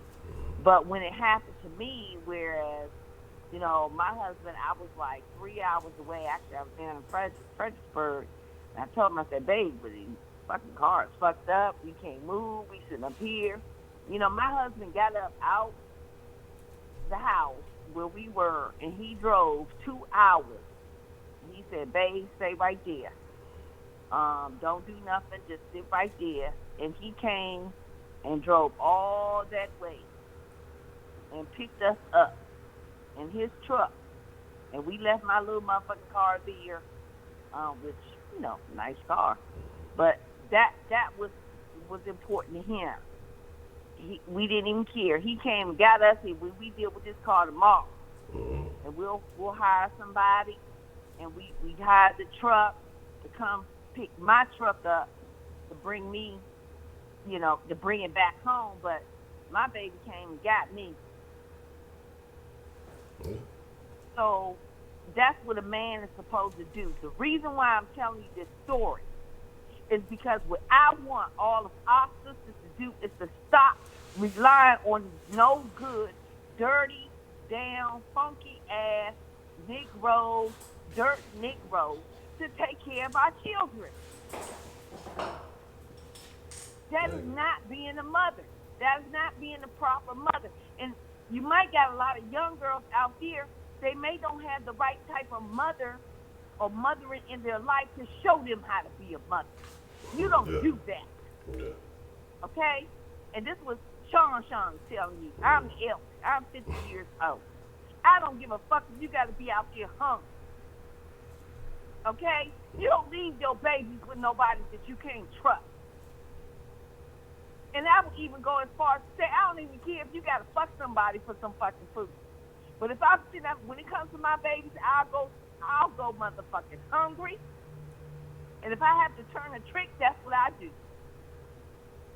But you ain't taking my babies, and I'm not sacrificing my babies for nothing. And I just told y'all I just came from a trip. Let me tell you another thing. when you out on these trips and stuff, okay, I'm on these trips, and I'm big, I'm worldwide there, right? International, already. No, worldwide. Let me tell you, I'm worldwide enough for them bitches because they was like, oh, well, we got babysitter services and all that. Hell motherfucking no. I don't want nobody's babysitting services. I don't give a fuck if you the Catholic Church or the motherfucking Boy Scouts.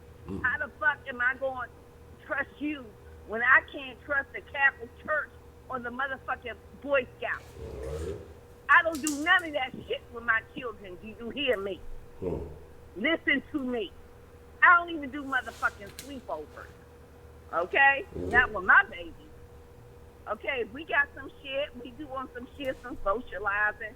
That's on some 2 or 3 hour shit, and it's in the motherfucking daytime.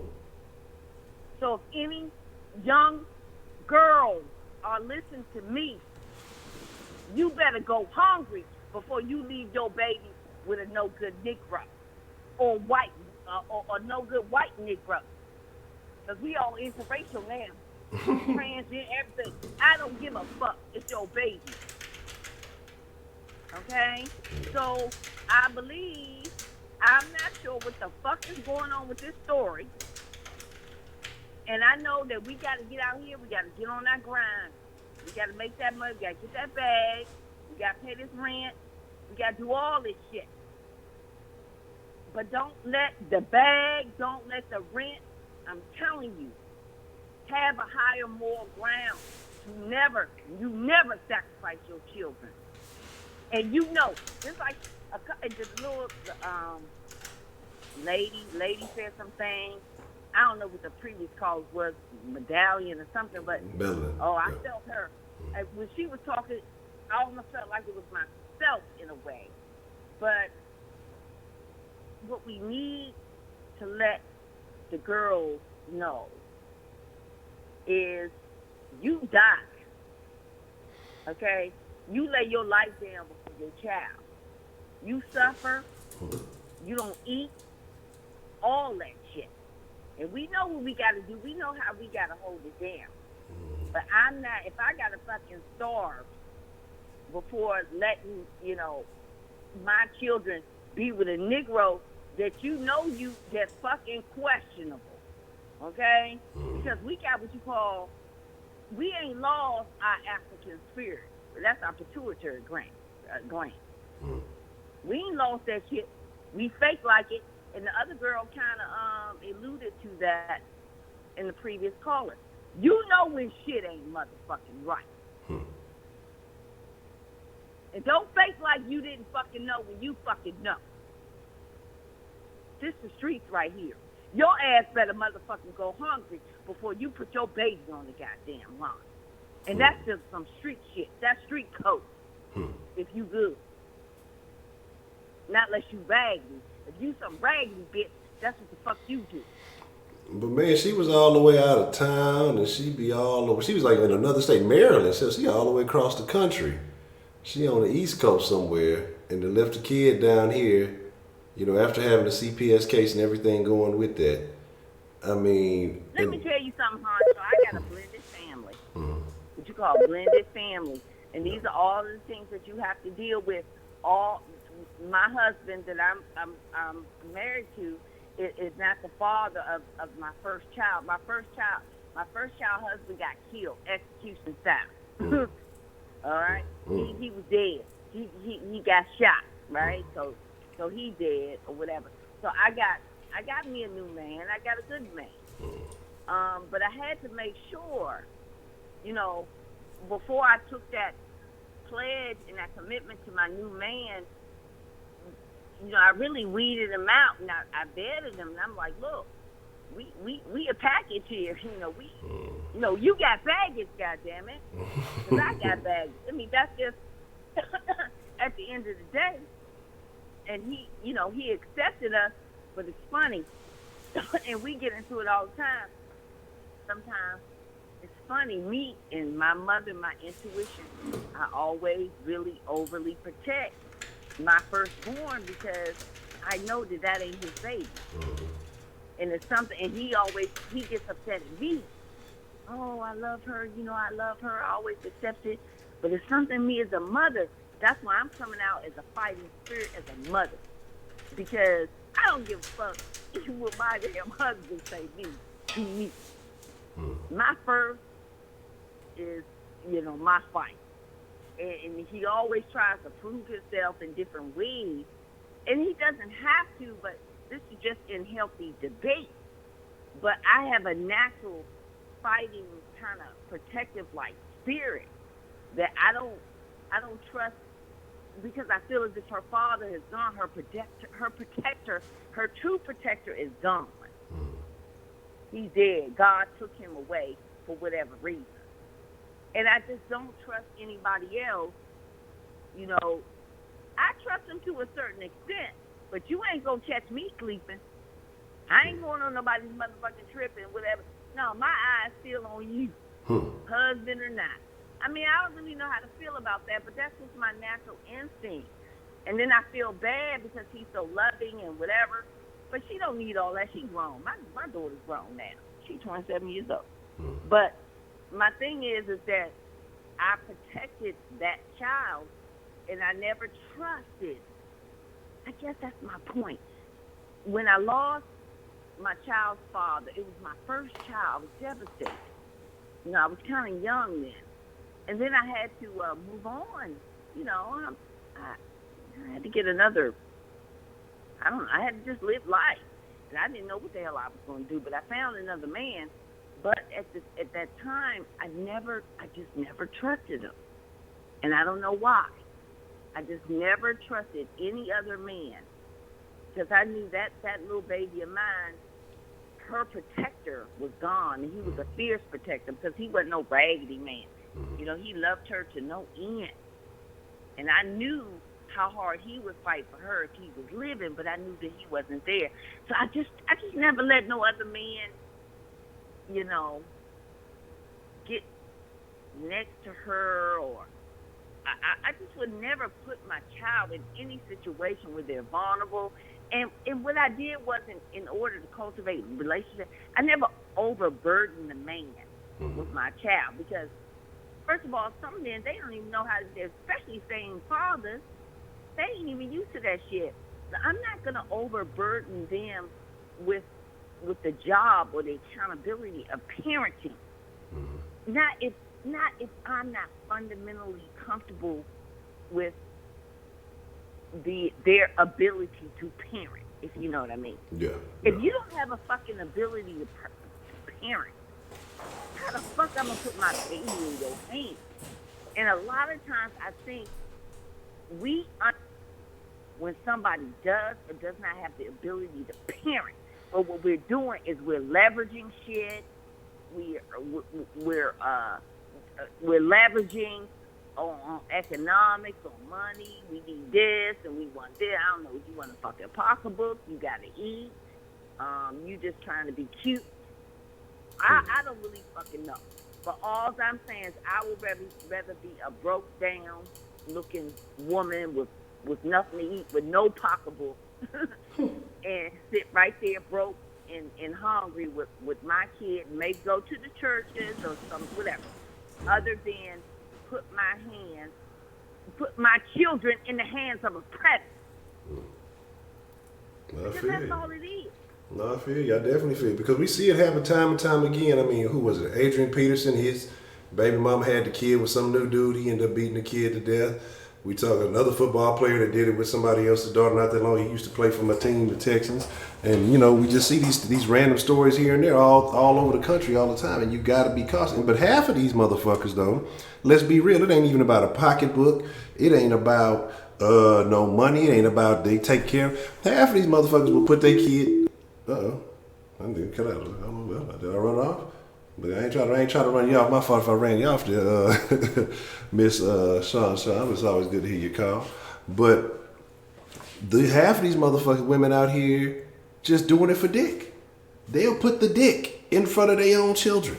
Like, let's be realistic. Let's be real about it. You know what I'm saying? Like, it's women out here, they putting their own pleasures. The reason they got into the situation having a kid that they feel like is a burden now, they or doing it for dick. That's what they fucking doing it for. 833 is a 1-800 number. It ain't a it's no particular area code. Adult ass man playing. What's wrong with playing video games? I play video games. Maria. You know, I play video games time to time. I enjoy a good gaming. But it's there. We got about. Well, I did. So we got 20 more minutes because, like I said, I didn't boot up. I waited for like 5 minutes before I booted up. So we got about 20 more minutes. So if you want to get your call in, if you want to, get your thoughts in, hey, drop them in the chat. Good night, Miss Melanie. I appreciate your call, and I thank you for sharing that. But my thing is, like, I think it's changed. What you got to realize is it's a difference between where the technology. So you don't be on your phone playing Candy Crush and shit when you be bored at work. That's video gaming, playing these games on the phone and stuff. But what I'm saying is it's changed. If you grew up on video games, it's the same way motherfuckers who grew up on sports still like to watch sports, but they may not still be able to physically play, or some niggas go find these little local leagues or whatever. If you grew up on video games, I'm from the generation that grew up with Nintendo and all that stuff was right around the time I was born up until now. So it's going to be a thing now. I mean, it is what it is. It's not going to be like it used to be. I mean, people who grew up playing video games in their childhood, they're going to play it. Look, blah, blah. It's blah, blah now that you, cause you be playing Candy Crush and shit. You be on there playing Subway Surfers or some shit. You know what I'm saying? What is the motherfucking deal? Who do we have calling in to the den this evening?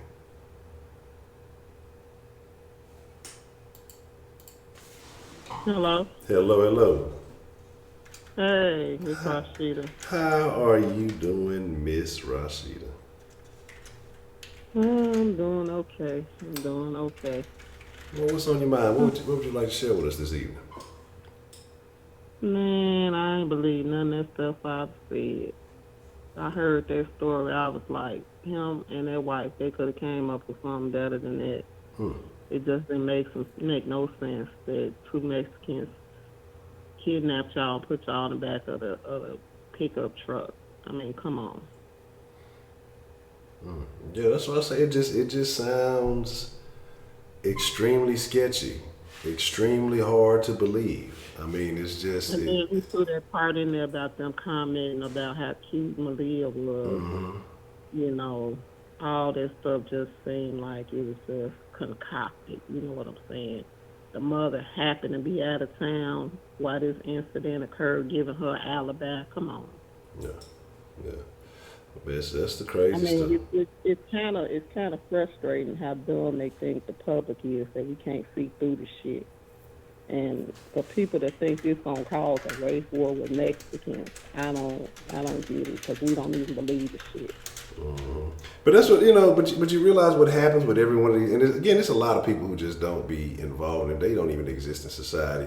Because when it was the Jussie Smollett thing, we started a race war with the white people. Then when the little girl Jasmine Barnes having, it's gonna be a race war. Like, it's just people who are on certain particular message groups and forums and all kind of stuff that they keep recycling this stuff because they want to push this stuff. And majority of those people who are there weak, and they not going, if it was a war, they're going to be the ones hiding in their mama basement. But you have people out here because they mad. Like, you have motherfuckers mad that a nigga done fucked their old lady, so now they hate all niggas. Or, niggas mad because they feel like somebody white that did something to them, and so they hate all white. Like, you just have these people who don't take into account that, hey, maybe I'm the lame. And maybe I just need to get my fucking life together and stop worrying about all this nonsense. Or maybe I'm so afraid of life that I want some shit to happen, so I think I got a fair playing field. And so they try to ignite all this race war talk. If a war really popped off, them niggas ain't gonna want no smoke. They ain't gonna want none of that shit. And so, like I said, I'm sick and tired of these women just leaving these kids with their boyfriends, their fathers, whoever they're in a relationship with. They out working, got him babysitting when his ass needs to be working. He don't need to be at home playing no video games. That's the only time I really have a problem with men playing video games, is when they just ain't working and at home, like they babysitting and in front of the game. Well, what if he hustling in the trap though? What if he got the baby in the trap? No, he should be at work providing for the family. Oh, let me stop. I'm trying to laugh. But I agree with you. I agree with you, man. And it's like, but the way I look at it too is like I'm not validating anything he did. But it's just like, what kind of loser ass mentality? I done lost it a lot of video games, and I ain't never broke a controller. I ain't never broke a TV. So you take care of your business, you take care of your family. But my thing is, playing video, he taking care of your home. But how do you let? How do you take care of your home? But even with that, but how do you let something get you so upset that you assault a baby? That you assault a baby because you mad at something else that had nothing to do with that baby, nothing to do with that child. That's why I say the baby had to be upset and crying and probably wanting some food or something, and he had to use that as an excuse to why he lost or whatever. Yo, this motherfucking baby, this is why I lost, whatever, because he trashed at the game and then took it out on the fucking baby. So your ass done basically took a murder charge because you suck at video games.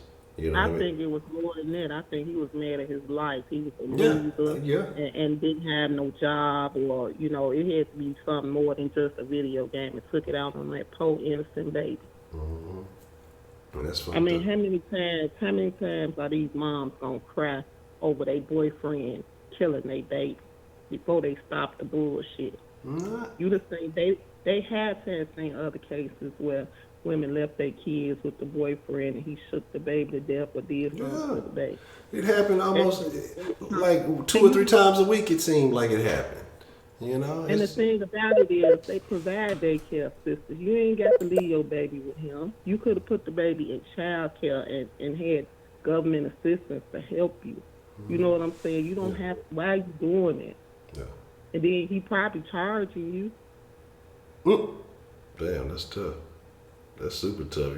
That's his job, being a babysitter, playing video games while you out busting your ass. But shit, is it babysitting or if it's your own kid?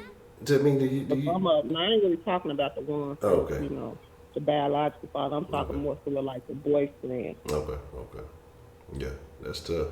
Shit, hey, I saw... I remember one story where a boyfriend beat the child because they ate his piece of cake or something. Like...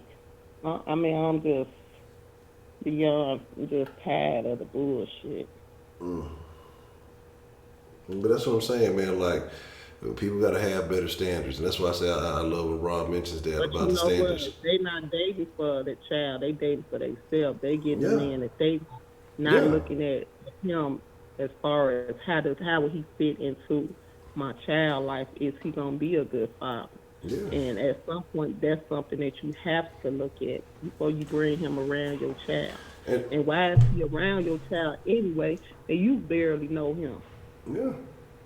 And that's the sketchy thing about it, too, because it's such a crazy world, and because you can have a motherfucker that either don't like your kid and end up beating them or doing something, or if a motherfucker is just a little too cool and a little too affectionate around your kid, then they may have other malicious intentions on their mind. And it's like, it's a thin line. And that's why I say women, and it's unfortunate, it sucks and motherfuckers don't want to hear it, but once you make that decision, once you have that child, if you made a bad decision with the daddy, you didn't get that commitment. That's why I say, women, look, it does. Look, I know niggas gonna be like, Honcho, shut the fuck up. Don't fuck up the game. You know what I'm saying? Hey man, y'all better get a commitment before you let him hit it. You know what I'm saying? Because you're gonna be the one left out there stuck.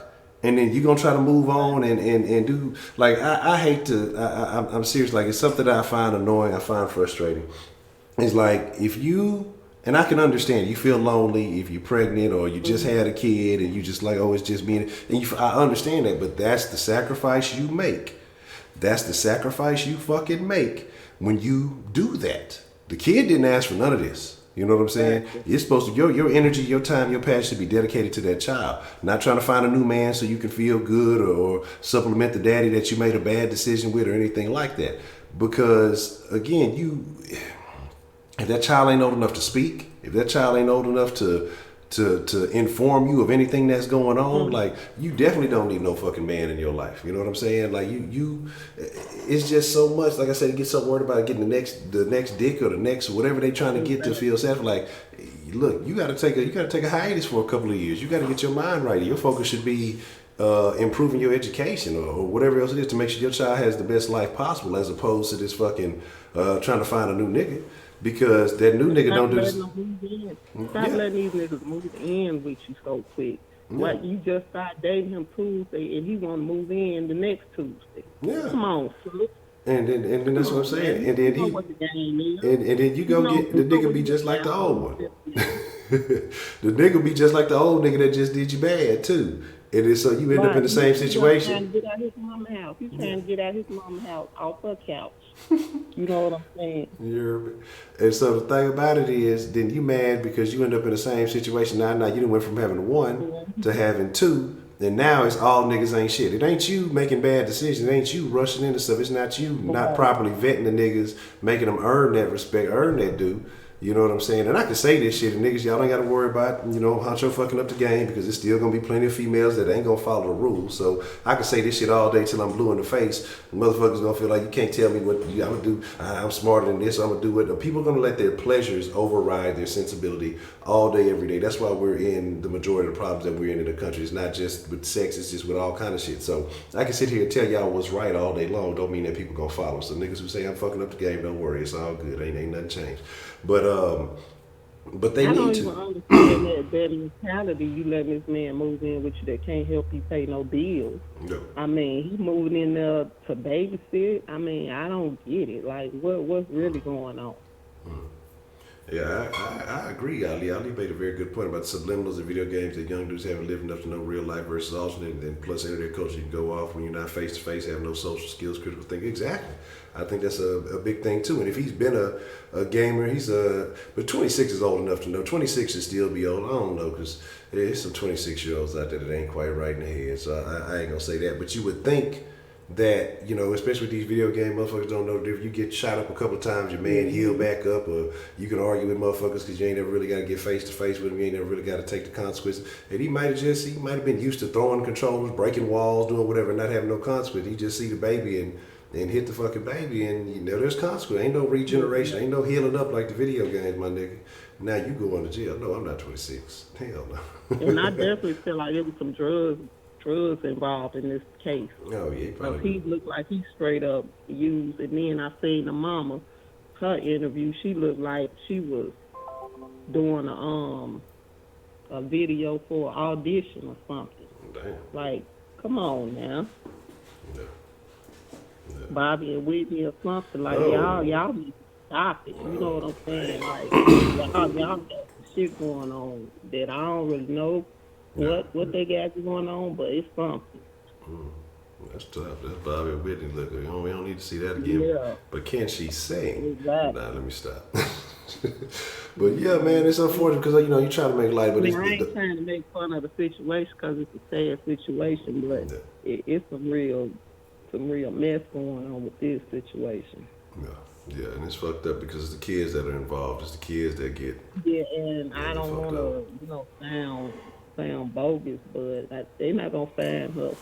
What they need to do is put the screws to him so he can tell everybody where the body at, because he know what he did. Mm-hmm. Absolutely. Like I said, it's gonna come to fruition within the next, like Prepaid said, by Wednesday we're gonna find something. I think it's only gonna take a couple of days.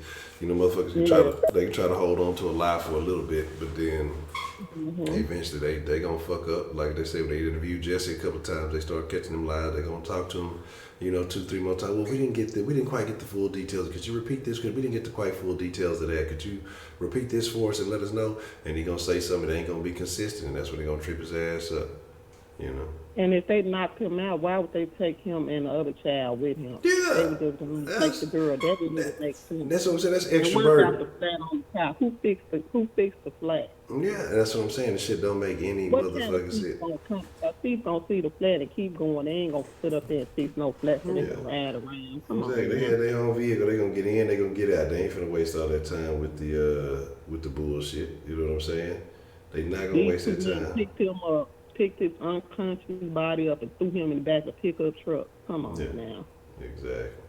But, like I say, it's going to come to fruition. The truth will eventually come out, and hopefully sooner than later, because you got all these people invested in, commenting on, hoping for a particular outcome, and it's going to be it's not gonna be what that is. And like I say, it's gonna be like the same type of people with the Jasmine Barnes situation. You try to capitalize on it because it's some racial stuff.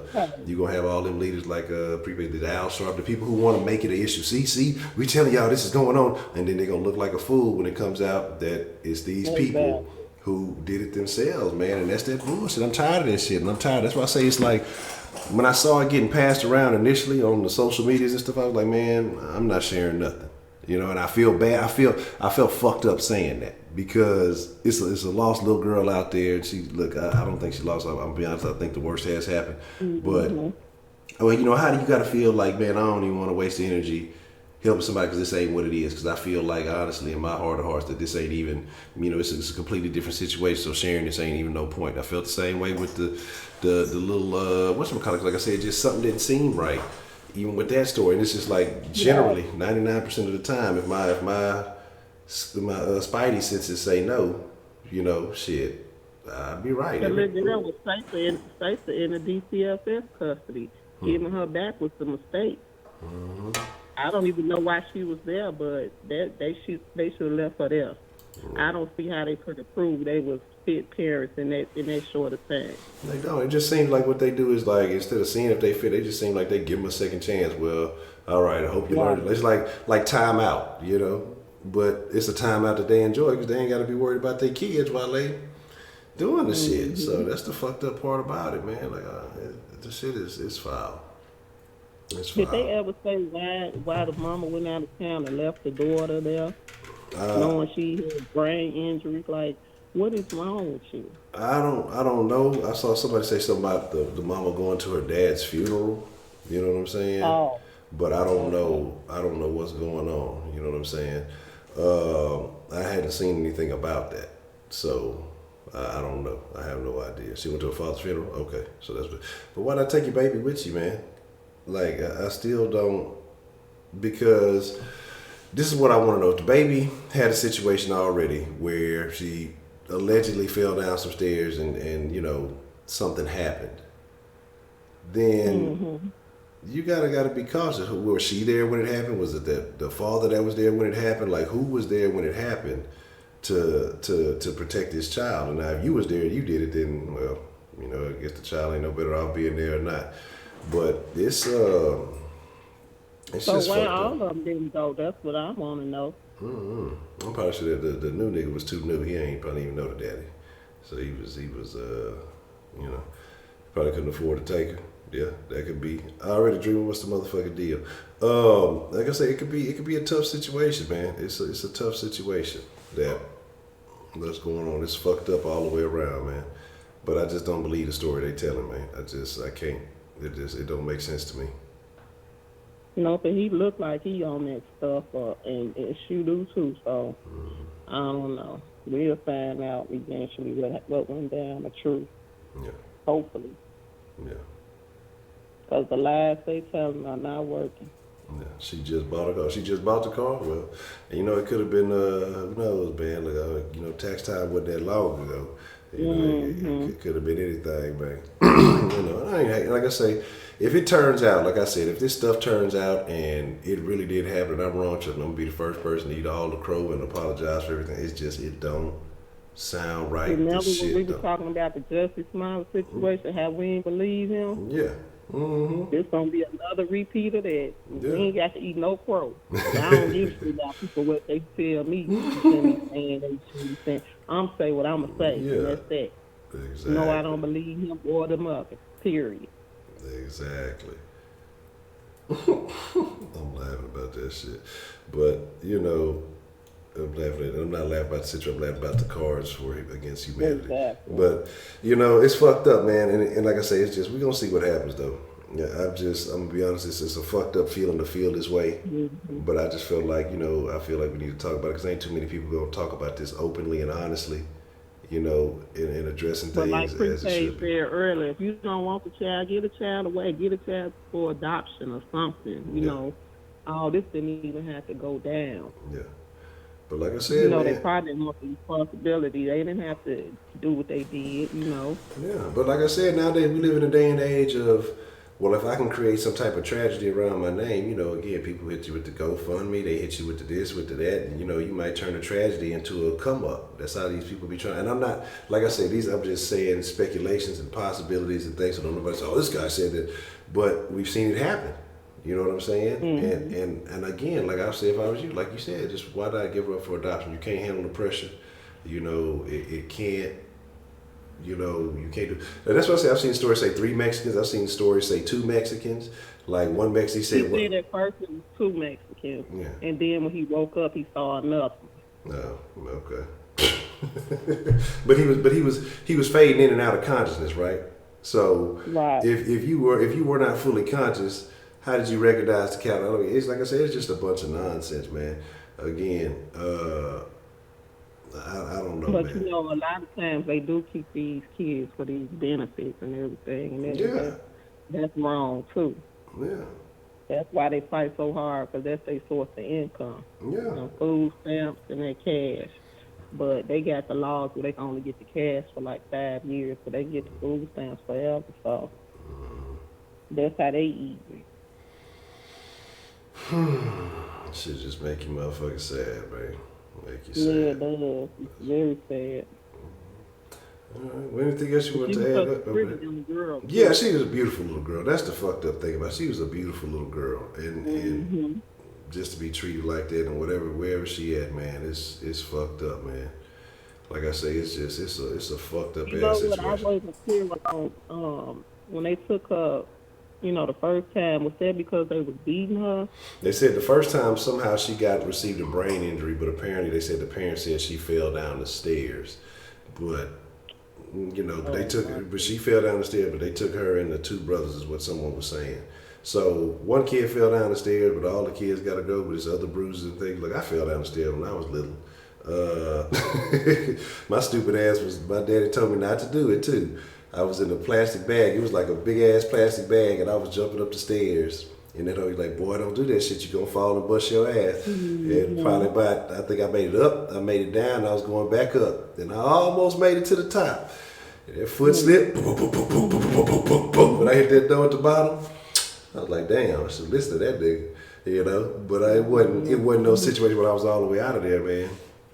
Yeah, I'm telling you that the cops are saying some stuff that.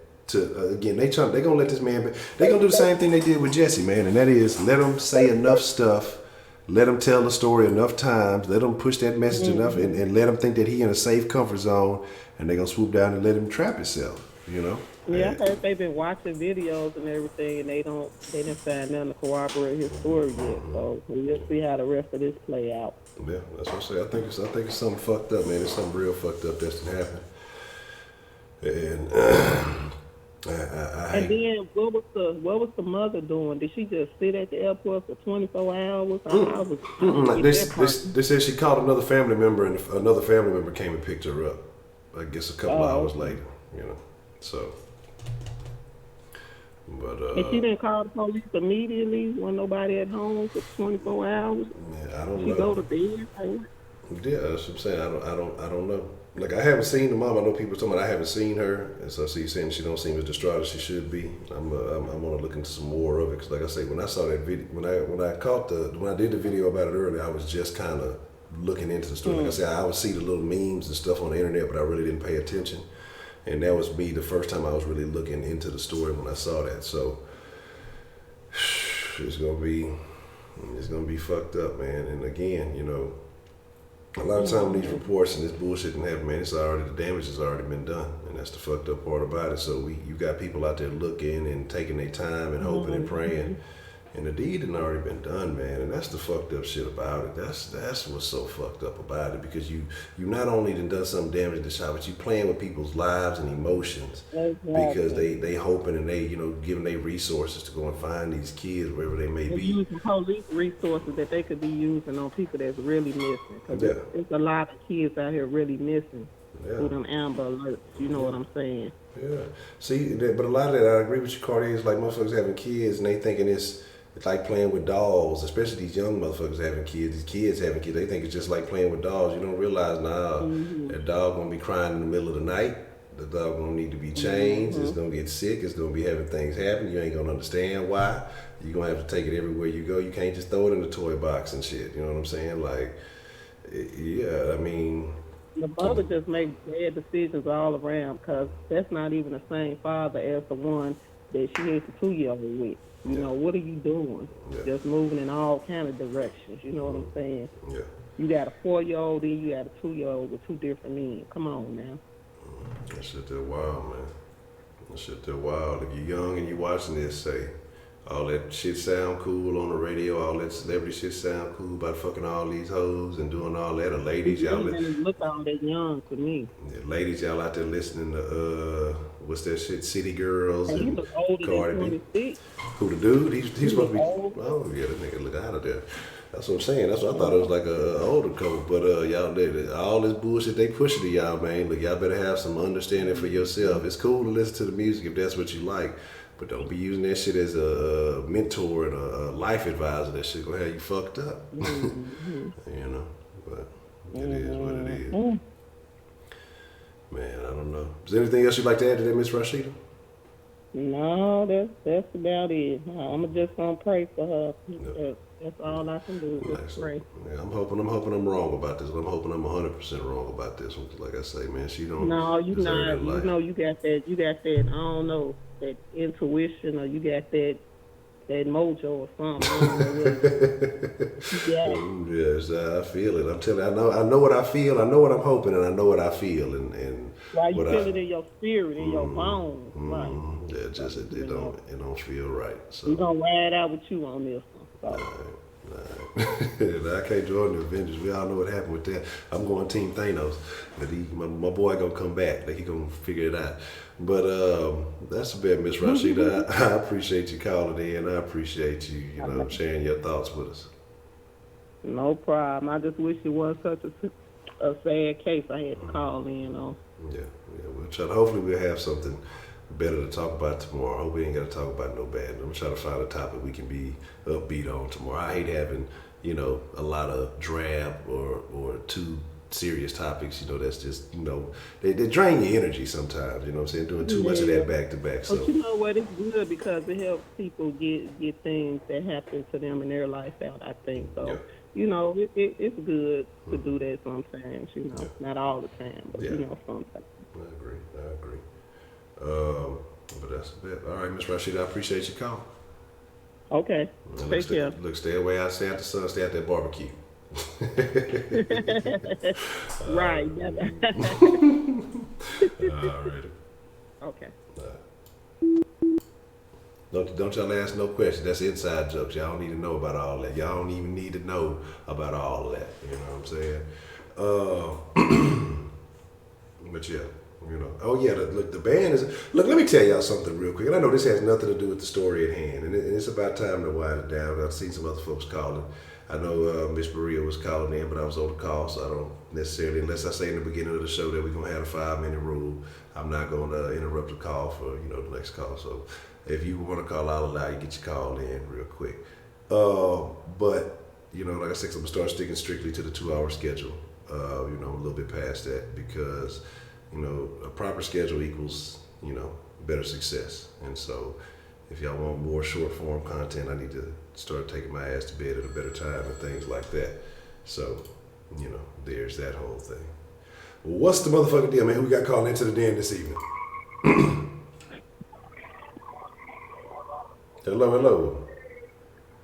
What's happening, bro? You already know who it is, baby. Already. Hey, man, what's on your mind, man? What's going down? Man, this subject you talking about tonight, bro, hits home, bro. Hits home like a motherfucker. Got a little 8-year-old right now laying down sleeping, man. And she went to sleep with the consciousness that she was in a safe home and she ain't got to worry about nothing because mommy and daddy is at the house, Like, that's what she went to sleep with, that consciousness. I can't even imagine being a child not knowing what that means, not knowing what being safe around your guardians means, because I've always felt some level of safetyness around my guardians. I never felt vulnerable to the point where I felt like I was going to be gonna meet my demise. So I can't even imagine what the little girl went through or is going through. I don't want to say her fate is sealed, because it could still be some hope, man. But realistically speaking,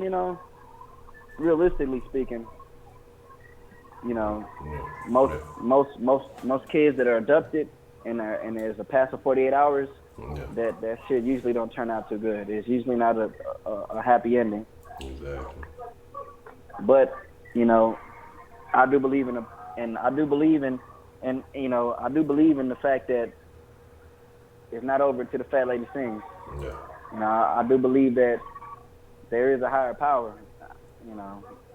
I'm not a religious man, but I do believe that there is a higher power. So it's in their hands. So it's, we can speculate all we want, but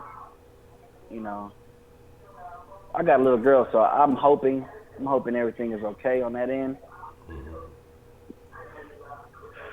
So I just want to, before I even dive in, I really want to just offer my condolences and just express my sorrow for the situation. I know the family's dealing with a lot, so we really need to prioritize how they feel, and when we speak on the situation, we need to prioritize their feelings. So I definitely got them. I definitely got the family in mind.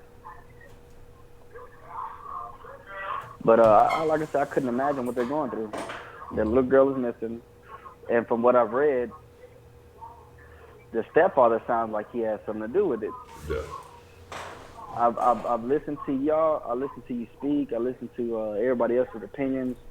I've only read like 2 articles. I've seen a lot of shit on Facebook, and I shared the article on Facebook. The first person I saw posted up was a good friend of mine, was one of my day one niggas, and he's a teacher. He's actually a teacher for HISD. Yeah. And so he loves kids, man. He loves kids. And so it's when the story first came out, it was like he was breaking news to me, because I'll go on Facebook and there's the article. He's sharing it, and so I do my little research. I go on CNN, and I went to another website, and apparently the father was hit or struck by the 2 Hispanics or 3 Hispanics. I don't know what it is. Like I said, I've read different sources and I heard different things, but it's to me, honestly, it's just too many red flags, Yeah. If I was a detective, it's too many red flags. As a father, I know I'm gonna fight. You gonna have to kill me, bro. It ain't no knocking me unconscious. You gonna have to kill me if you're gonna take my daughter from me. That's just that. Yeah. I agree, and I can only imagine, like I said, because your child is your biological child. Like I say, I've embraced a child in my life, and I love her like my own. Like, I can't understand any kind of dad that could cause harm to his child, to do anything violent, to allow somebody to do. Man, look, we all going under. If I'm going down and you trying to get to, we all going down. Like, I just couldn't imagine it, man. Like, exactly. It's and tough. What I understand is most niggas that engage in some savagery like that, they're not releasing no prisoners. Ain't gonna be no prisoners. Yeah. If anything, the dad is your father. You the father. You the biggest threat. You gonna be the first nigga we take out. Exactly. You gonna be dead, nigga. You unconscious, dead. We gonna take you out while you sleep, nigga. While you in your sleep, unconsciously knocked out. We gonna, you know what I'm saying? Open you up. We gonna cut your throat. We gonna do something. I don't know. I ain't, what I'm saying? I don't even want to go into the sick mind. I don't even want to try to even place myself in their sick, twisted state of mind. But I can only imagine, man. If I was doing some dirt, I wouldn't abduct somebody's daughter. The father gonna get dealt with. That's first things first. So that's why that right there, above all, that right there has me sold on the fact that the father has something to do with it, or the stepfather. He ain't even the real dad. The stepfather. So yeah, like that right there has me sold on it. It really does. It really does. Like, ain't no motherfucking way me as a criminal, I'm gonna let the adult in the situation make it. It just ain't no way possible. Exactly. You know, I don't know. Because I look at the thing when he's talking about, he's right. He's in the back of the truck, unconscious. So is you not tied up, or you not, you know, like you said, why would I just throw you on the side of the road? So when you woke up on the side of the road, you weren't tied up, you weren't restricted in any manner. We just said, fuck it. Well, it's El Cinco de Mayo, so we feeling good. We just gonna let you make it today.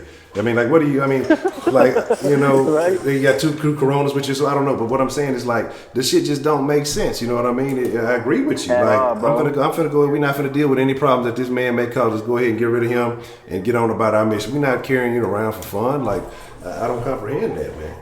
Yeah, he said he woke up in the back of the truck or the back of the bed of the truck with the 1-year-old. It's like, why ain't they do nothing with the 1-year-old? Like, Yeah.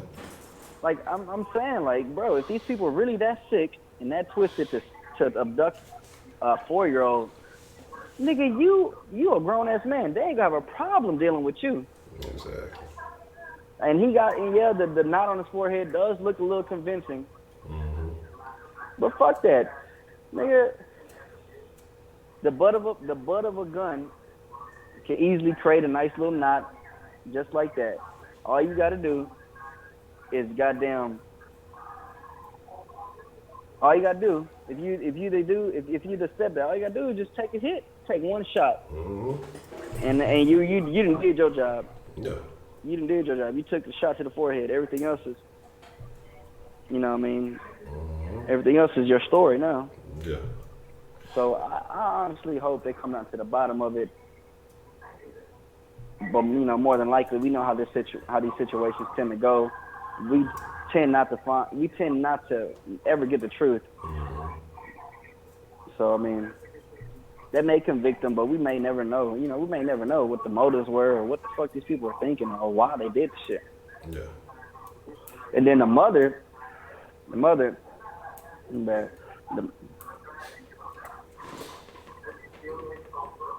don't even want to get started on the mother. Yeah, like I said, I haven't really seen too much on her. I gotta figure out. Yeah, that's what it is. That's what he did. He got mad. Like he did whatever he did some dirt already. You know what I'm saying? And whatever dirt he did, he fucking realized, okay, now I done committed this far. I gotta commit to the rest of the plan. And so he bust his head up against something, or he knocked his head up against something. Like, it don't take that much to get a knot on your shit. You know what I'm saying? I don't really think that he did that much. Bell Southern Style, I appreciate you coming through. But yeah, man, I don't believe it. It's tough. It's tough to believe, man. Yeah, I mean, I want to give the man the benefit of the doubt because he's a brother, and you know he's in position that a lot of brothers are in. So I want to give him the benefit of the doubt, man. But I mean, at the end of the day, you know, you gotta call a spade, man. Yeah, straight up. Man. And right now, I'm calling it how I see it, man. It don't look right. Something's funky about the situation. So, yeah. And like I said, it's not hard to see. Like the police know something ain't right. Oh yeah, they know. So like it ain't hard to see, man. It don't take a rocket scientist to see that something ain't right with the situation. Like my heart just really goes out, man, to the family, man. I can't imagine what the little girl is going through. She's only 4. Even if she survives this whole ordeal, she might not even remember this whole shit. I would hope not. Actually, if everything works out in the right way, I hope not. I hope she don't remember a lick of it. Bro, me too, man. Cause I mean, it could be that traumatizing to where she will remember it. You know, cause I don't remember a lot from my childhood, but I do. There are some outlying moments that traumatized the fuck out of me that I can recall when I was 4 or 5. You know, like I said, I can't recall what was going on in my life at that point in time. But there are highlight moments. Yeah. And if she makes it through, what she's going through. I just hope that in the long run, this is something that she will not remember and it's something that won't affect her.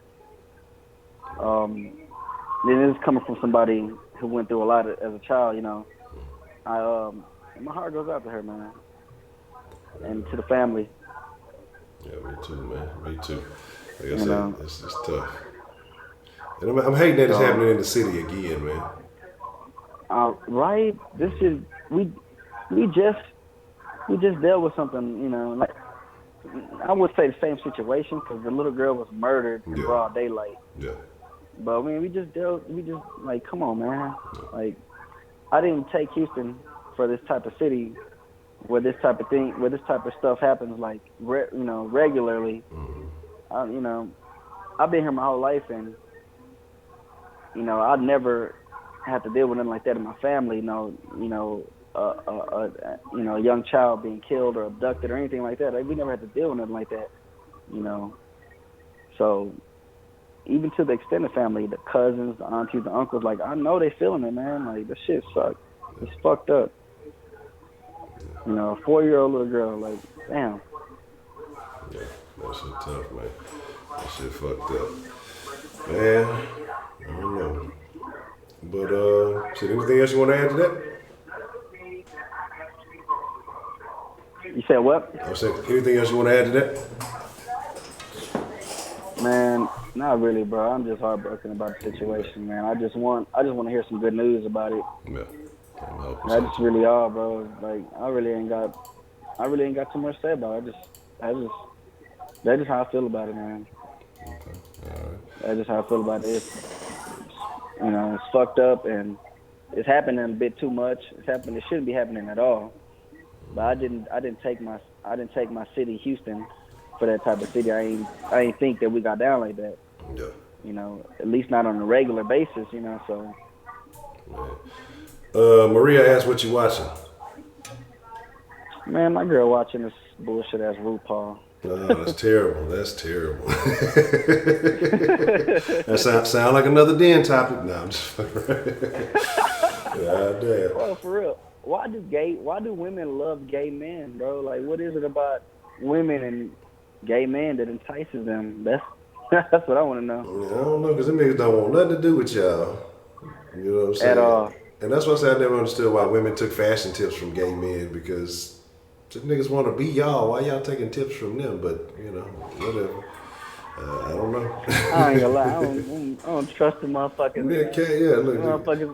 Motherfuckers might want to. Hey, let me try a piece of that pie, girl. You know what I'm saying? We girlfriends. We friends. You know. Man. Man, I'm telling you, babe. I'm telling you, because I told you I saw that video of that motherfucker talking about he was gay. That dude was gay as shit. But he talking about he was fucking with old buddy gal, and then so whenever he came home, I guess it caught him. This motherfucker in his drawers talking about, oh hey, yeah, I saw. He was talking about you. It just sounded gay to the motherfucker. Old buddy ain't think nothing of it.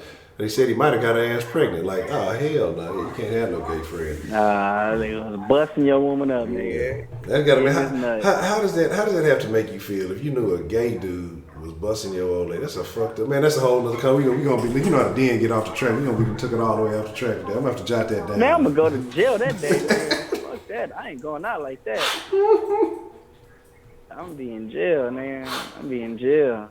Ain't going out like that for real. Nigga ain't going out like that, bro. Fuck that shit. That's ultimate disrespect. Yeah, that's tough. Bitch, you left me for a lesser version of a man. Like, nah, man. That's gonna do something to me, nigga. I'm gonna start analyzing myself. Like, damn, what the fuck?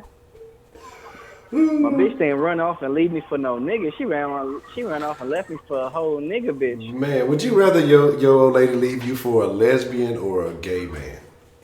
Which is worse? That's hard. Hey, I'd rather it be a lesbian, bro, honestly. Yeah. A gay man, bro, that's like insult to injury. Oh, a gay woman, that's more, I can see that coming. I can see a gay woman coming in, swooping in. Like, I can see that possibly happening, because my girl like girls. Like, I won't say she like girls, but she likes, yeah, she likes girls. She likes girls. She do. She may denounce it and may not admit to it, but she do secretly likes girls. Not enough to date them, but she likes them enough to look at them and may want to touch them and do a little something. Yeah. But yeah, she date. But yeah, I don't know, man.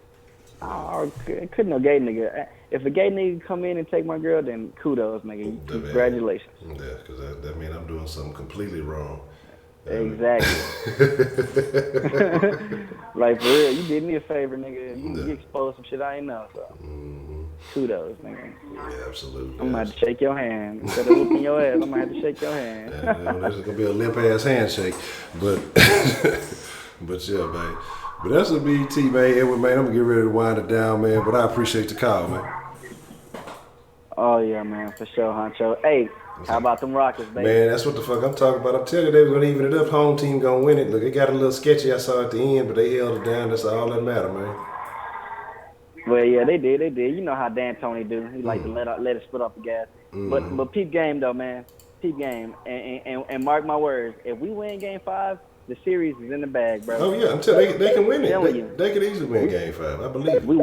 We got the momentum. We won 2 in a row, and if we win it, Golden State, bro. Like we almost did in Game 2. It's over, bro. Ain't no series, bro. It's over. If Chris Paul managed to keep that goddamn quad, whatever the fuck fucked him up last time, if he managed to keep that hoe intact, we'll be alright. I'm telling you, we'll be alright. Yeah. But shit, alright, bro. I'm gonna let you call it night, man. 'Cause I know you gotta give us the sauce and give us the den tomorrow. So let me go ahead and let you call it night, brother. Already, Edwin, man. I appreciate the call, though, man. All right, man. Take it easy, bro. All right, you too. Have a good one. Yo. Yeah. Shout out to Edwin, man. You call in when somebody called. I'm not gonna hang up. I'll be like, hold on, wait, let me hang up on you and take to the call. It's timing. It's all about timing, Miss Maria. You never. What does they say? Quitters never win and winners never quit. Man, I saw somebody say something about Studio 54, and he said they would. Hold on, let me see what it was saying. His brother was DJs from back in Studio 54 days. Some played balls, so I know the drag culture, the fucked up lifestyle more so than the regular. Out my ears. All right, let me see what's going on. Hello, who do we have calling into the den this evening? I'm no quitter. So I can expect my T-shirt after this, right? Not a wet one. See, look, that's what I'm saying. See, women, you can't trust them. But what's on your mind, Miss Maria? What would you like to drop to the den this evening? Made me wait too long. Anyways. Better late than never. What's on your mind? That's true. Anyways, hello. And, okay, I was going to talk about all that stuff before, but right now, we talked about it. So I just wanted to say about the case with the Tiffany Moss case. Mm-hmm. In that case, which just happened 2 weeks ago, she was sentenced to the death penalty, actually. Mm. And she had her own kids, and then she had a stepchild. And that stepchild, she starved her. She was starved to death. Mm. So the father, in this case, because you say it's women, but in this case, the father allowed this woman to do all this to his child. Mm-hmm. And actually, I think the police were called, and she was on probation for 5 years, and they still put the child back in the home with her and the guy. Mm-hmm. So she was 10 years old, and she weighed 32 pounds, I think, something like that, maybe less. Yeah. And then she got real sick, and then the mother convinced the guy. They burned her and put her in a trash can and all this stuff. And she was 10 years old. She was a beautiful child. And this case, and so he went. The father is in prison for life, and she was sentenced to the death penalty. And that's what she wanted, actually. She represented herself, but she never really said anything. So, anyways, I was so angry at, I just hate these things when it involves kids. And that's what I say, like, people just believe children, listen to them, and if there's any, just call the police for anything. Like, I don't care if it's not, if it turns out to be false or not real, but it's just terrible what goes on. Like, I just hate it. It's just horrible. And so, anyways, that's what I got to say to that. I watched like I said, I watched the court cases, the scales of, I don't know what I put. What did I put down? Scales of injustice or something like that? Yeah, I think so. But yeah, so anyways, sometimes we have to talk about the heavy stuff. It can't just be, so it doesn't really help anything. But another thing I wanted to say is, I don't know how many people are on, but if you guys can go to, there's a YouTube channel, and it's called Invisible People, and it's about the homeless. So I would like for you guys to support that channel because, I care about the homeless, and it's really, it could happen to any of us, really. And so I'm just asking if the Dan folk can maybe head over there and just try and support it. Is the homeless problem, is it bad in Canada? What's that? Is the homeless problem bad in Canada? It's bad everywhere, yeah. It's there's homeless people in Toronto, Ontario. There's homeless people here in Nova Scotia. What I did one Christmas, somebody gave me $50, and I put another 50, and I went around and just gave some money to, and not, I don't judge. I don't know who's homeless or not, but like the worst people, like that they're on the street there, and I know it doesn't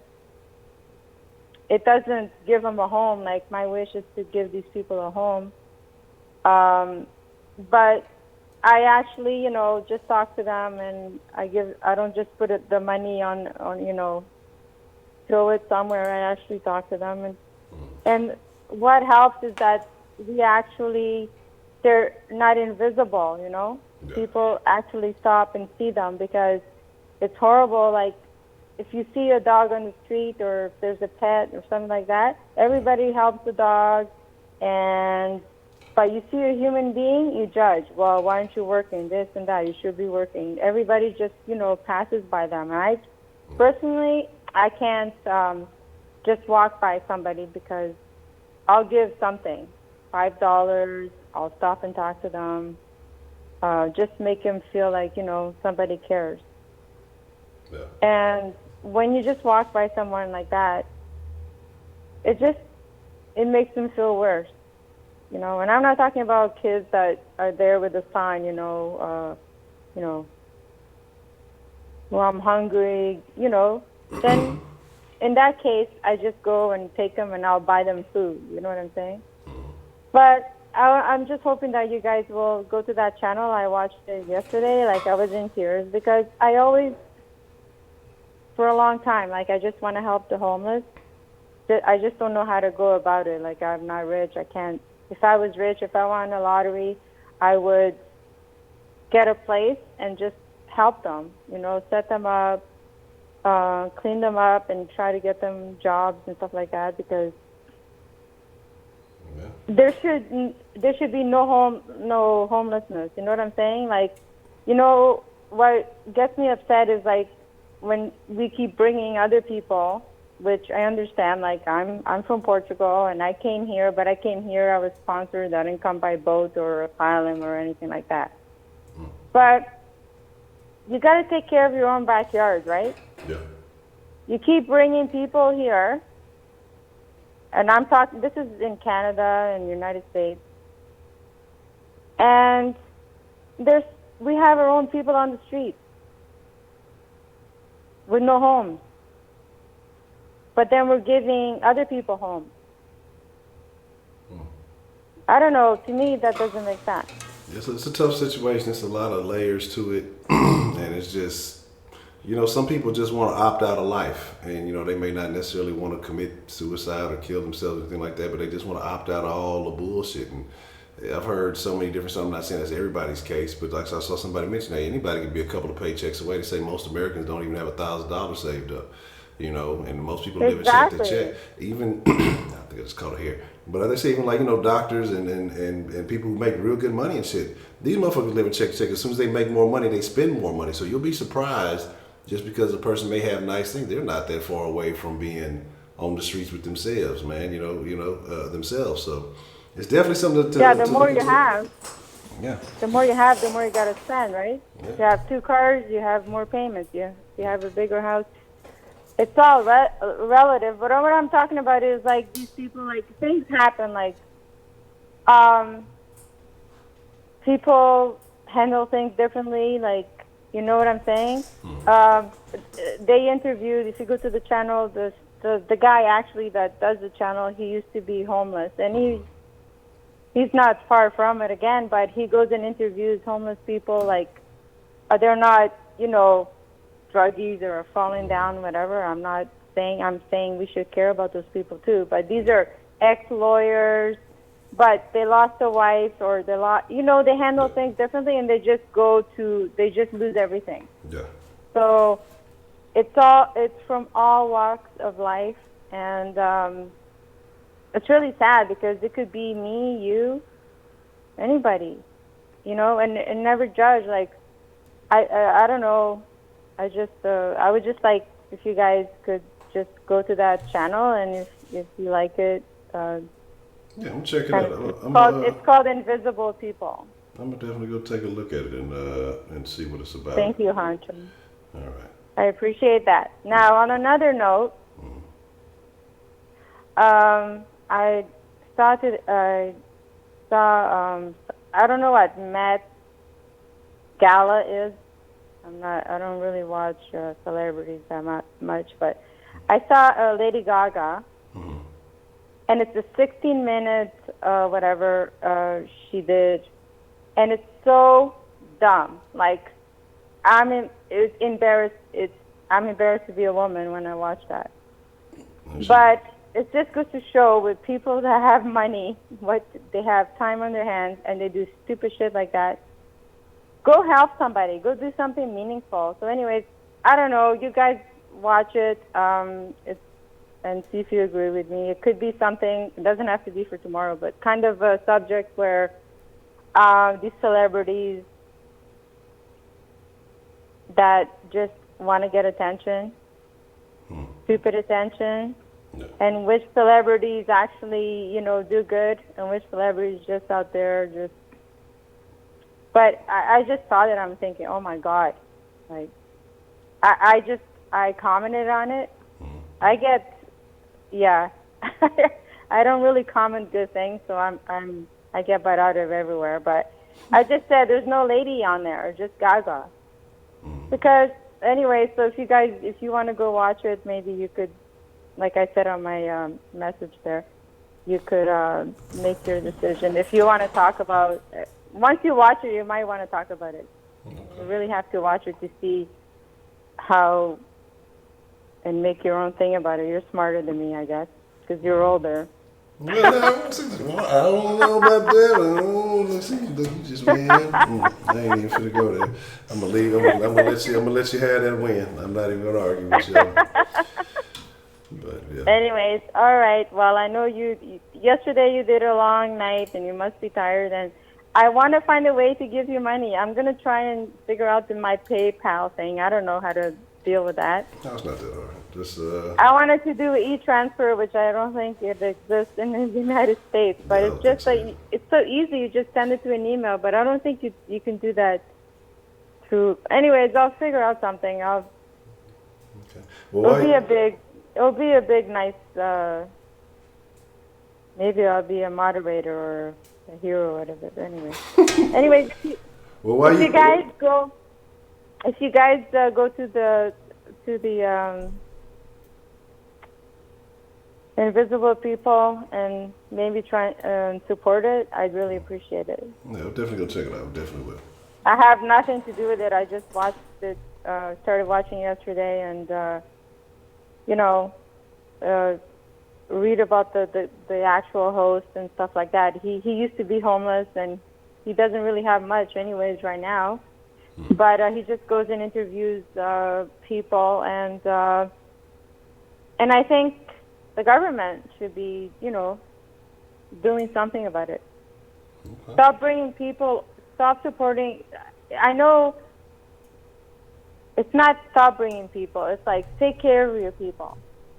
Yeah.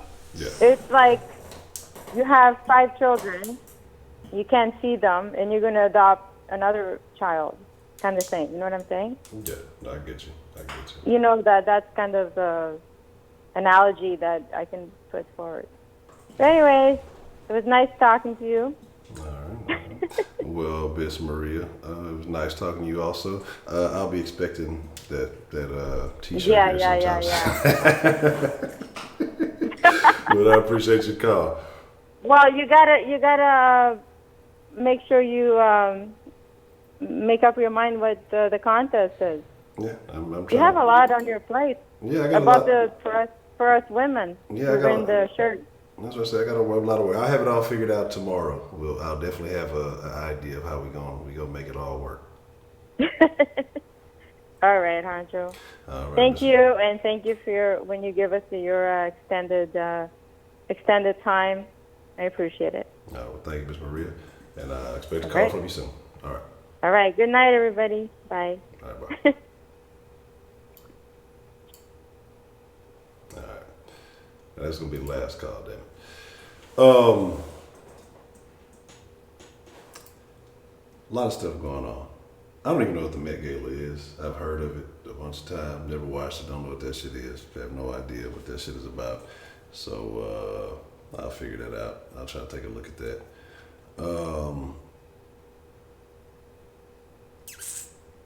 Yeah, again, had a lot of folks that, like I say, I gotta give Miss Cartier. Miss Cartier, how is sometime tomorrow looking for you if I give you a holler?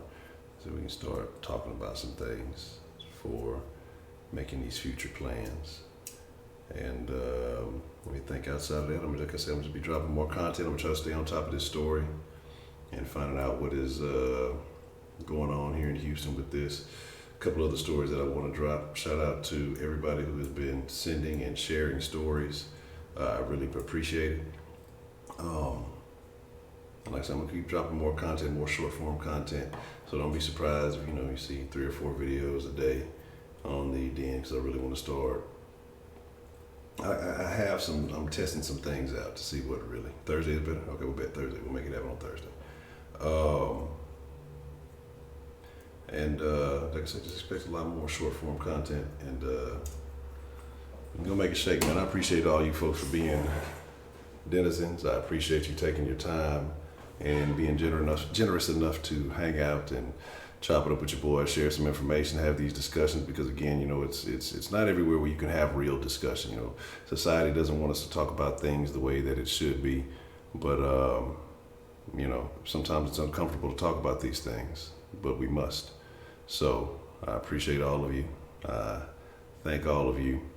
And as always, a special shout out to to all the den ladies. I appreciate y'all. I know sometimes us fellas can be a little tough on y'all. But y'all'll be all right. Y'all'll be okay. Y'all'll be better women for it. The wink and the gun. I ain't done that in a long time. But but I really do appreciate y'all. I appreciate all of you fellas too, man. But with that being said, I did drop a Den podcast. It was like shortly before 7. So if y'all are following, man, I think that is something that I definitely want to do. That's something I was thinking about too. But we yeah, definitely. But y'all have a good night, and we're gonna continue to grow this thing. And y'all be cool like y'all be cool. Like y'all ain't got to go home, but y'all got to get the fuck out of here.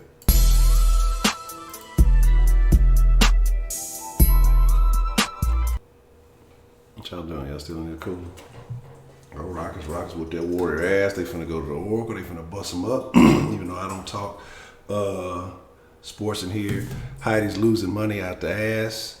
She's gonna be doing push-ups like a motherfucker tomorrow. Girl push-ups.